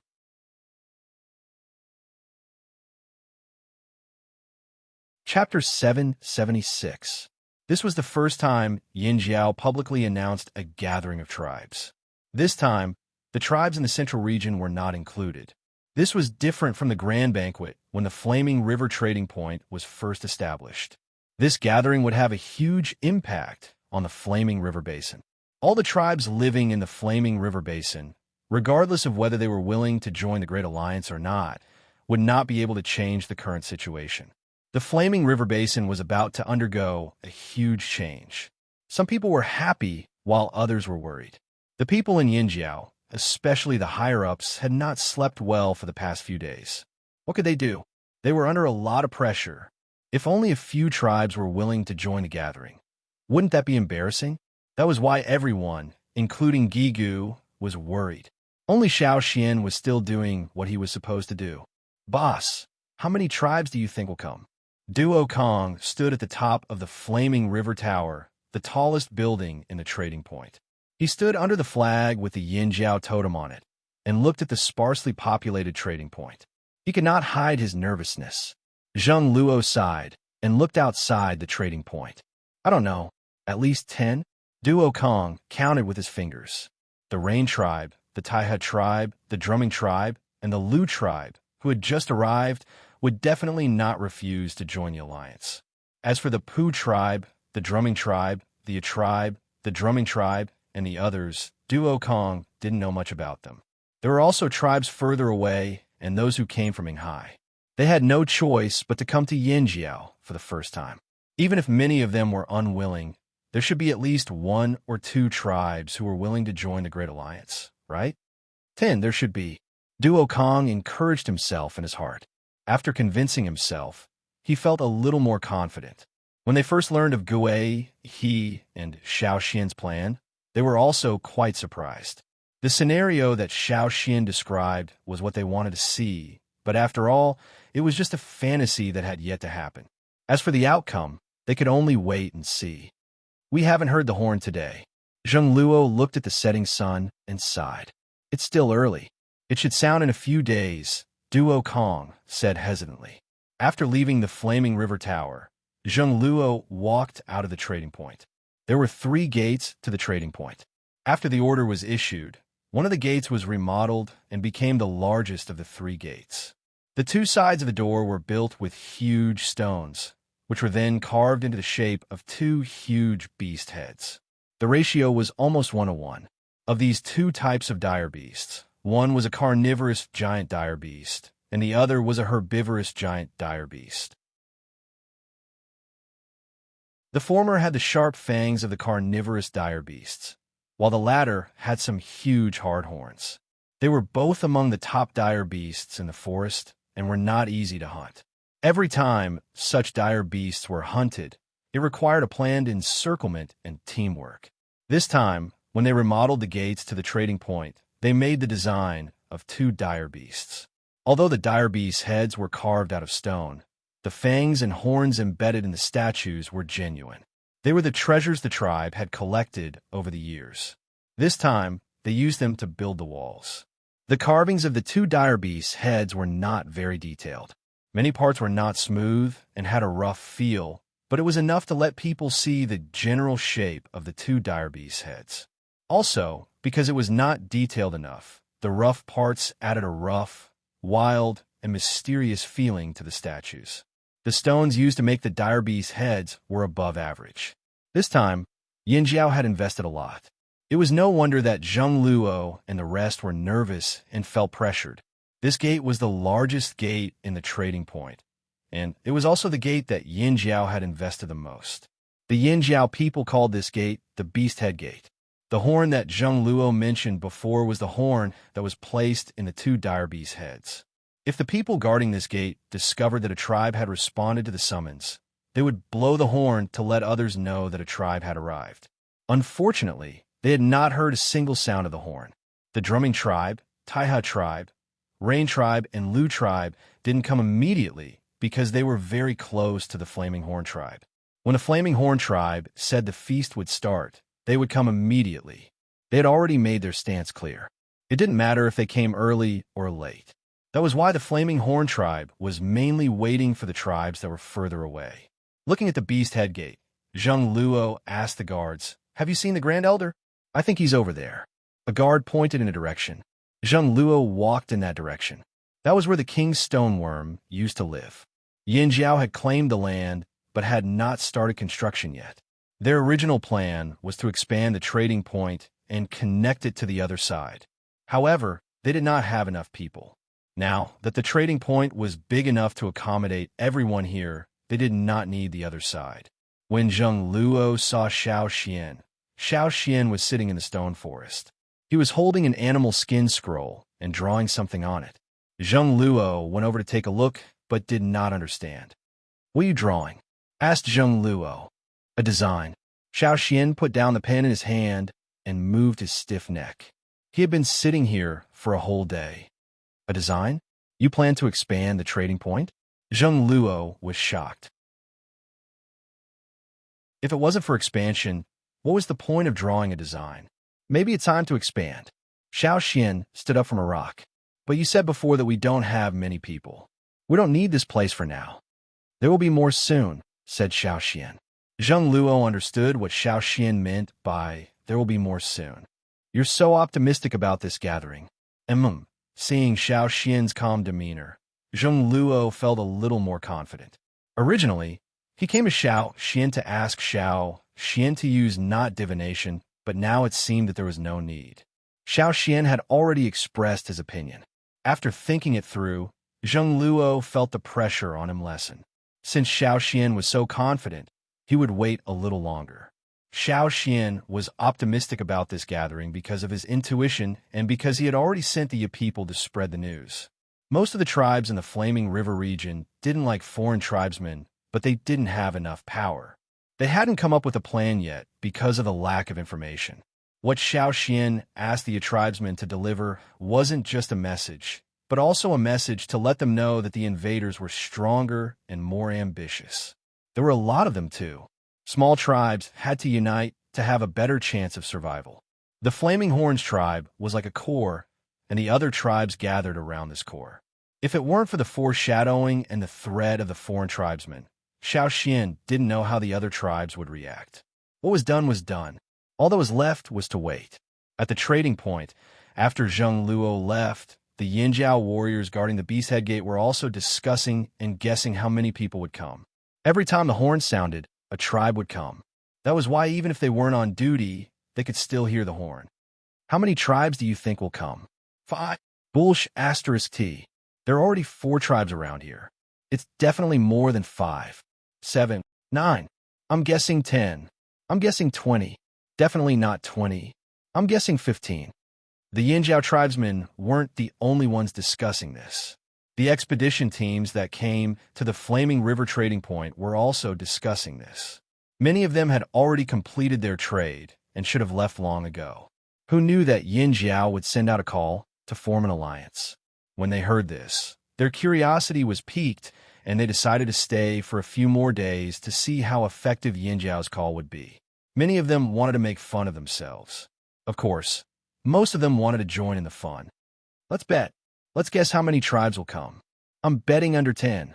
I'm betting under 10 too. I'm betting on Yinjiao. I'm betting under 15. I'm betting 20. 20? Are you crazy? I think Yinjiao is so strong. There will definitely be many tribes coming." The person who bet 20 had a serious expression on his face and said confidently, "Bootlicker." The others cursed in their hearts. He knew that there were Yinjiao tribesmen watching him, so he said that on purpose. If not, why would he only bet 1 beast tooth? If he was so confident, why didn't he bet 10 beast teeth and 20 beast hides? The outsiders and Yinjiao tribesmen who stayed in the trading point were all ears, waiting for the horn to sound. Unfortunately, the horn didn't sound for a few days. However, some tribes were far away, so they wouldn't be able to get here so quickly. Plus, this was a big deal, so they had to discuss it. But as the days passed, the horn still remained silent. It wasn't until the 7th day that the drumming tribe arrived that the horn sounded for the first time. Then, on the 10th day, the chief of the tribe brought 100 tribesmen out of the underground tunnel and entered the trading point. The horn sounded for the second time. On the 15th day, the drumming tribe and Jing tribe arrived at the trading point together. The horn at the two-headed beast gate sounded twice. After the 15th day, the horn sounded more frequently in the following days. Not only would it sound every day, but it would also sound several times in a row. After all, some of the smaller tribes were already in contact with each other, so it was safer to travel together. There were more tribes in the Flaming River Basin. The number of tribes that were willing to follow the new order and join the Great Alliance continued to increase. Perhaps some were still observing, but some had already started to take action. On this day, Xiao Xian walked out of the stone forest. The man-made river that was dug out surrounded the stone forest and the trading point. This river not only solved the problem of ships not being able to pass through the Flaming River Bridge, but it also formed a line of defense. Every day before the sky turned dark, the suspension bridge would be closed to stop people from entering this area. Therefore, if anyone needed to cross the river, they had to do it before the sun rose. When Xiao Xian walked across the river from the suspension bridge, he saw some greenish-black figures with protruding bones on the surface of the river. The water rippled as the figures swam. These were the fish that the Dishan tribe gave to Xiao Xian. After Xiao Xian threw them into the river, he didn't care about them anymore. He left the trading point and went to the Lu tribe. When he came back, these fish were already as long as an arm. Their growth speed was astonishing. According to the patrolling warriors, the pterosaur had been feeding these fish, and it was still doing so. Xiao Xian didn't know what the pterosaur wanted to do, but as long as it didn't want to eat the fish, it was fine. He could help raise the fish. Woo! The low sound of the horn pierced through the clouds and reverberated throughout the forest. Xiao Xian looked towards the trading point. Another tribe had arrived at the trading point. They didn't use the suspension bridge, so they must have come directly from the Flaming River using boats. More and more tribes arrived over the past few days. Zheng Luo and the rest felt more at ease. There were already more than 10 tribes here, which was more than they expected. Now, they just had to continue waiting. The tribe further away might need a few more days to arrive. Xiao Xian didn't look at the trading point again. After he left the river, he walked around and observed the terrain. He wanted to see if he needed to add more defensive measures. We should cut down some trees. It'll block the view of the people on the other side of the river. As he thought, Xiao Xian suddenly stopped and looked toward the forest not far away. There were people coming over. There were quite a few of them. Rustle, the sound of their bodies brushing against the branches and grass wasn't loud. It was obvious that the other party had purposely held back and was very cautious. Thud, thud, thud. There was the sound of hard objects hitting each other. It sounded like some kind of bone ornament. Xiao Xian stood there without moving. He didn't try to hide himself either. The other party must have noticed him. That was why the person walking in front paused for a moment. Soon, the people walked out from the forest. Their clothes were mainly made of animal skin, and there were many bone ornaments. Especially the leader, he had a lot of animal teeth and bone ornaments hanging from his head to his feet. According to the habits of most tribesmen, this should be considered a grand dress. Xiao Xian looked at the people in the group.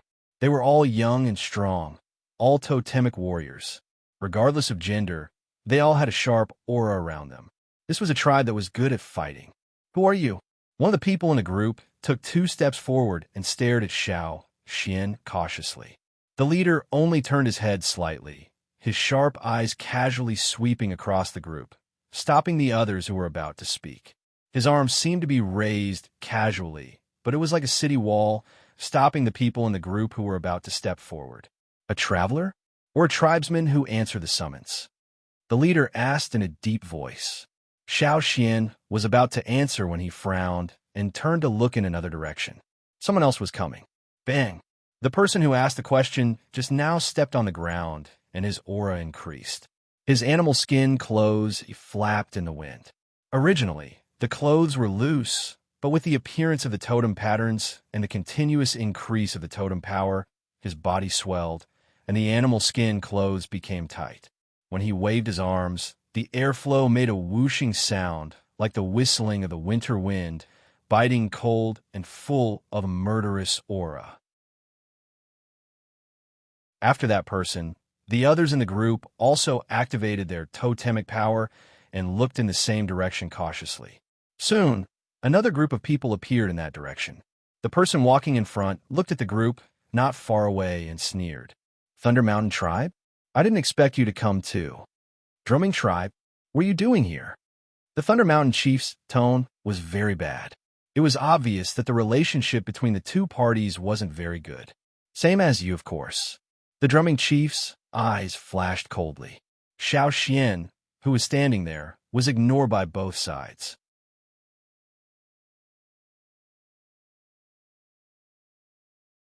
Chapter 777. Without waiting for Xiao Xian to ask anything, the two sides were already prepared to fight, with the leaders of both sides taking the lead. Less than half a minute had passed since the two sides had met. The first team that appeared emitted a fierce hostility. With the eruption of their totemic power, their momentum instantly rose like a frenzied beast. The leader's totemic power was circulating at a high speed. Under the continuous eruption, his momentum burst forth again.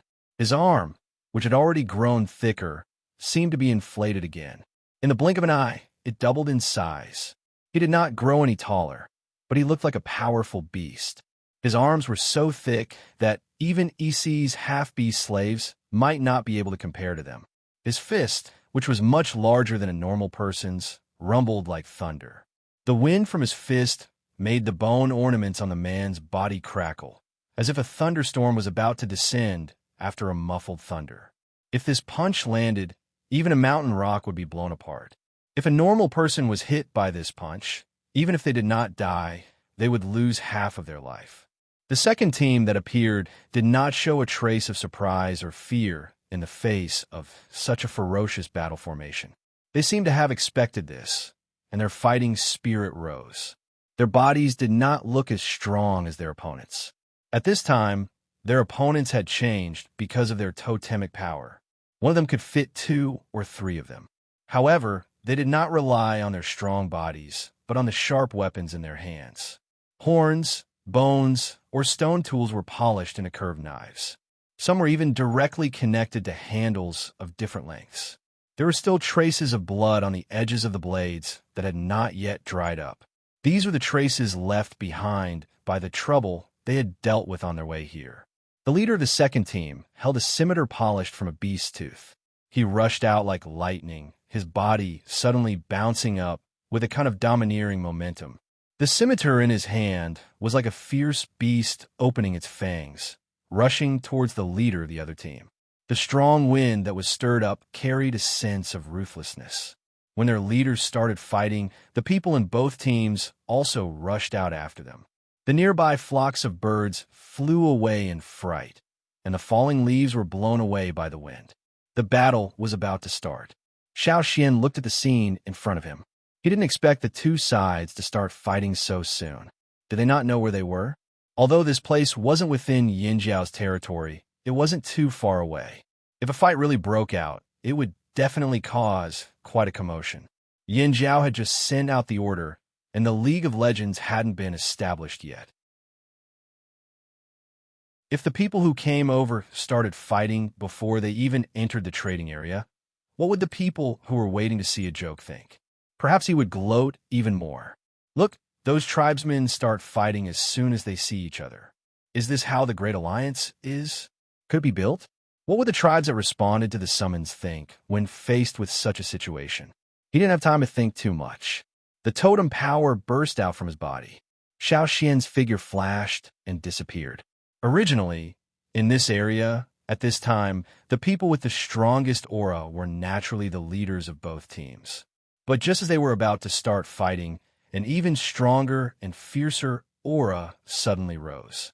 It was as if a hurricane had suddenly raised an even higher wave in the middle of the sea.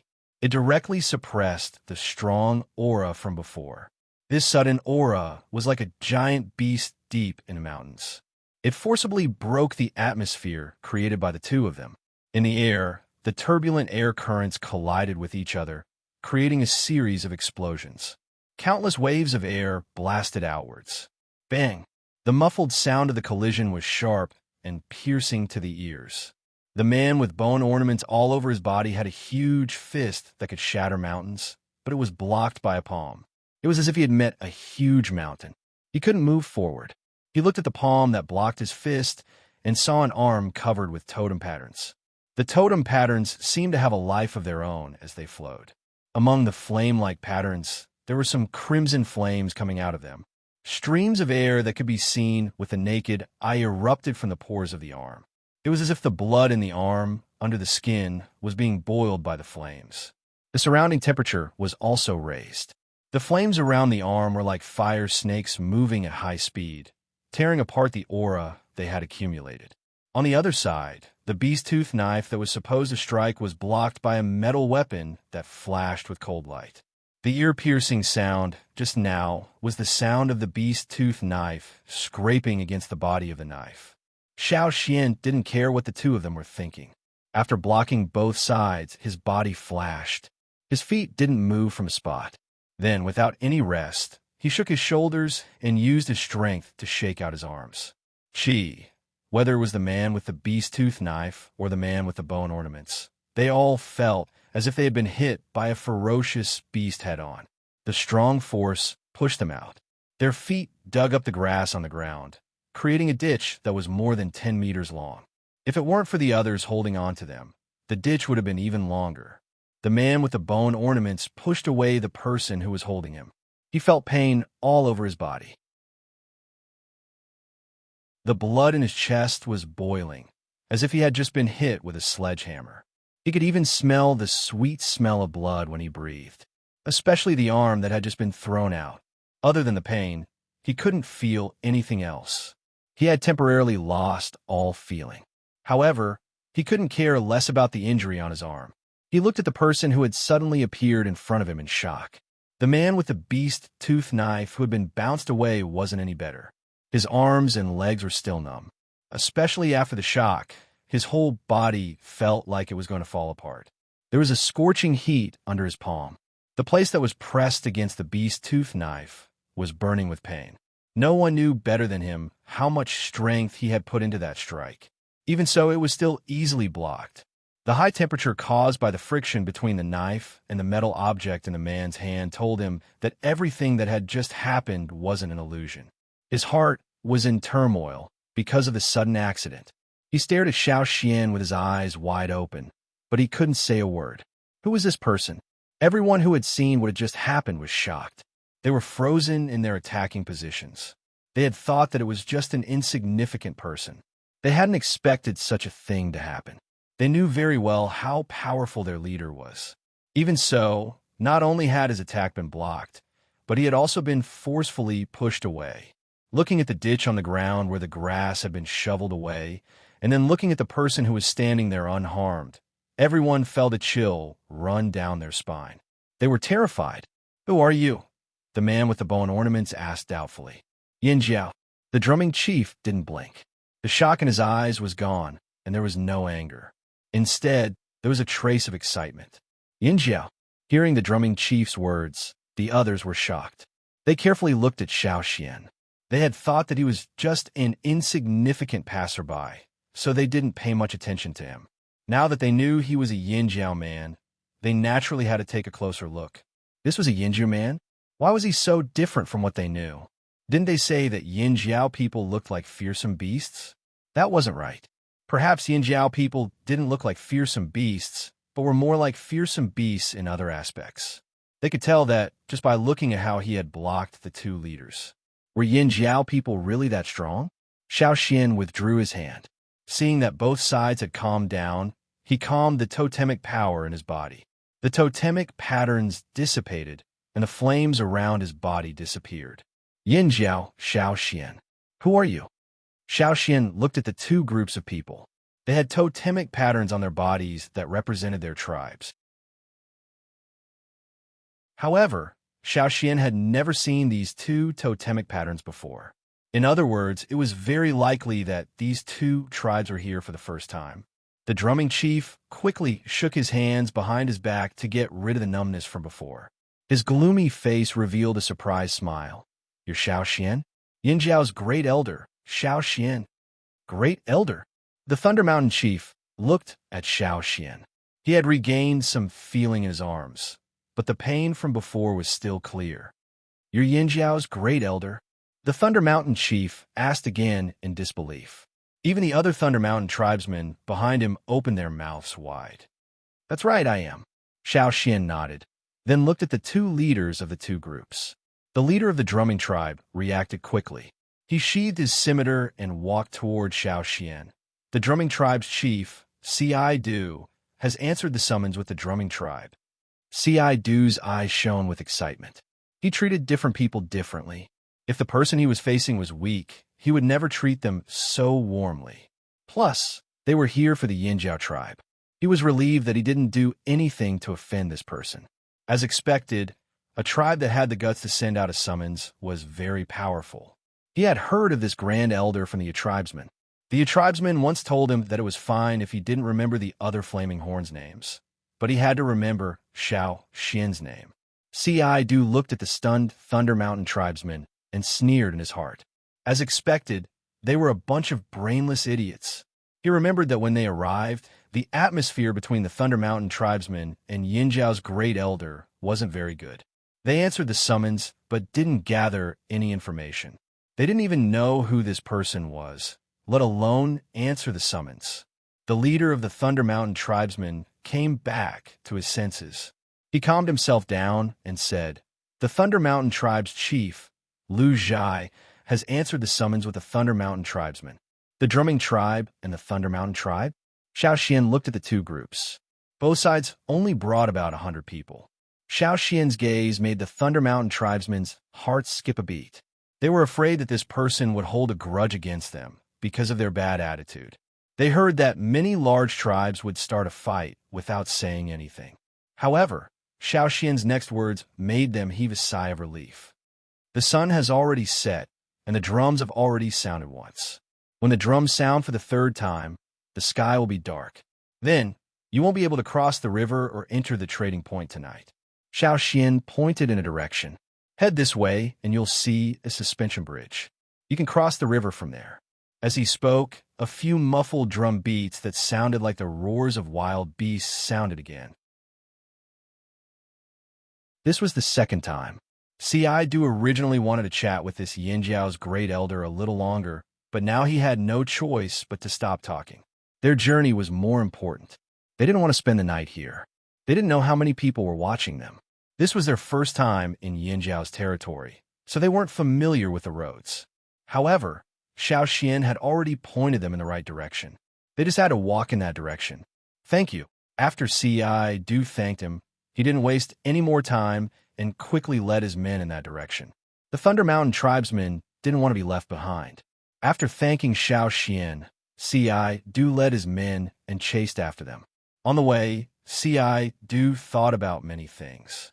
When they first heard Yin Jiao's order to gather all the tribes, their first thought was, of course, dissatisfaction. They agreed to unite all the tribes to fight against the invaders, but they had different opinions about who should be the leader. Before this, they only knew about Yin Jiao from the tribesmen and the nearby tribes. Their understanding of Yin Jiao was too vague. Since the tribesmen always liked to exaggerate, they would always try to suppress what they heard. They always thought that the tribesmen were exaggerating, but what happened just now proved that the tribesmen were telling the truth. Even if not all of the tribesmen's stories were accurate, most of them were true. However, Yin Jiao's great elder was really surprising. When the drum beat sounded for the third time in the flaming river trading point, the suspension bridge at the man-made river was retracted. The Thunder Mountain and Ji tribesmen had already crossed the bridge. "Chief, was that really Yin Jiao's great elder?" someone asked from the Thunder Mountain tribesmen. "Who else do you think it was?" C.I. Du asked. "It has to be. Not just anyone can block your punch. It has to be Yin Jiao's great elder. It has to be." "No, I'm not talking about his strength. I can't deny that he's very strong, but an elder or a great elder. Yin Jiao's great elder is actually a young man." "He looks younger than me," said a young man in the group. He was considered one of the more outstanding members of the younger generation in the tribe, but he still couldn't compare to the chief. However, that person just now easily blocked the chief's attack. Even if the chief didn't use his full strength, not just anyone could block that punch, let alone take it head-on. The chief was even sent flying. Let's not talk about Yin Jiao's great elder. What do you think about the Yin Jiao guards at the suspension bridge? Xiaidu asked.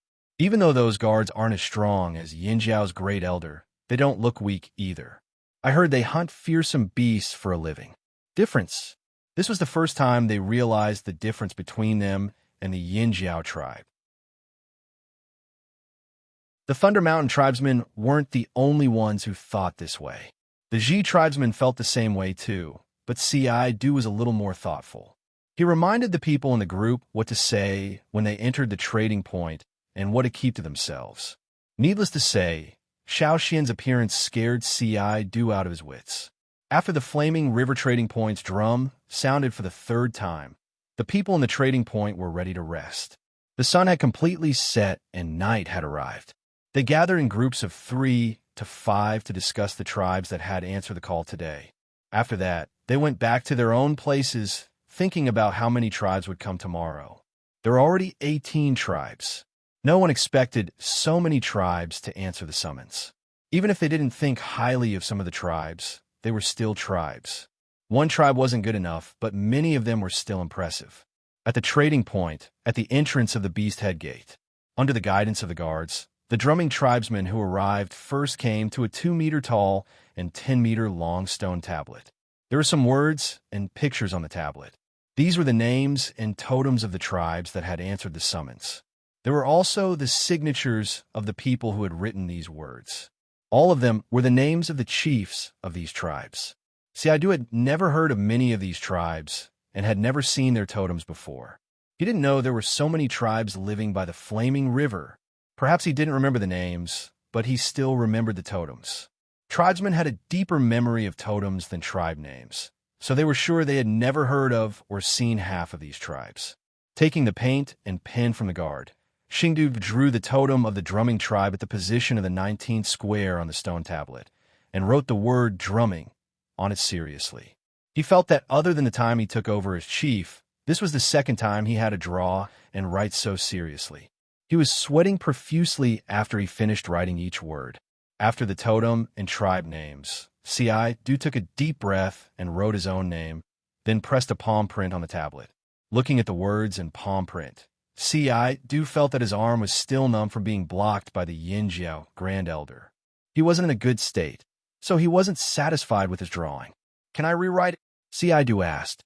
The Yin Jiao warrior beside him was about to say something, but another voice interrupted. "Of course not. Get out of my way." Lu Zhai, the chief of the Thunder Mountain tribe, came over and pushed Xiaidu to the side. He took another brush from the Yin Jiao guard. Xiaidu took a deep breath. If it wasn't for the fact that he didn't dare to do anything in Yin Jiao territory, he would definitely fight with Lu Zhai for his actions. However, after Lu Zhai finished writing, Xiaidu's mood improved a lot. Not to mention the fact that the Thunder Mountain tribe was ranked behind the drumming tribe. Even Lu Zhai's writing wasn't as good as his. Although Lu Zhai looked serious, his hands were trembling from nervousness. His writing wasn't up to standard. It was fine when he was writing his tribe's name, but when he was writing his own name, his hand trembled and the lines that should have been smooth became wavy. Lu Zhai was speechless. Xiaidu tried his best to hold back his laughter. If it wasn't for the fact that this place wasn't suitable, he would have laughed loudly. "Idiot, you can't even write properly. What are you going to use to compete with me?" In this aspect, the drumming tribe was still better. Lu Zhai looked at the words on the tablet, and his expression changed. He asked the Yin Jiao guard with a stiff face, "Can I rewrite it?" "No. Remember what you said just now." Xiaidu took the brush from Lu Zhai's hand and handed it to the Yin Jiao guard. Woo-woo. The horn of the Beast Head Gate sounded. The people in the trading point were already preparing to rest, but they didn't expect to hear the horn again. One by one, the travelers got up from their beds and opened their windows to look outside. "It's the horn of the Beast Head Gate." "That's right. It's from that side." They had been hearing the horn every day recently, so they naturally recognized the horn of the beast head gate. 19. 19 tribe. I don't know which tribe it is. Quick, quick, let's go to the main street. Before they could make a move, another bugle horn was blown. Whoa, it sounded again. It's another 2 tribes in a row. 20. 20 tribes. Ha! I won my bet. I won.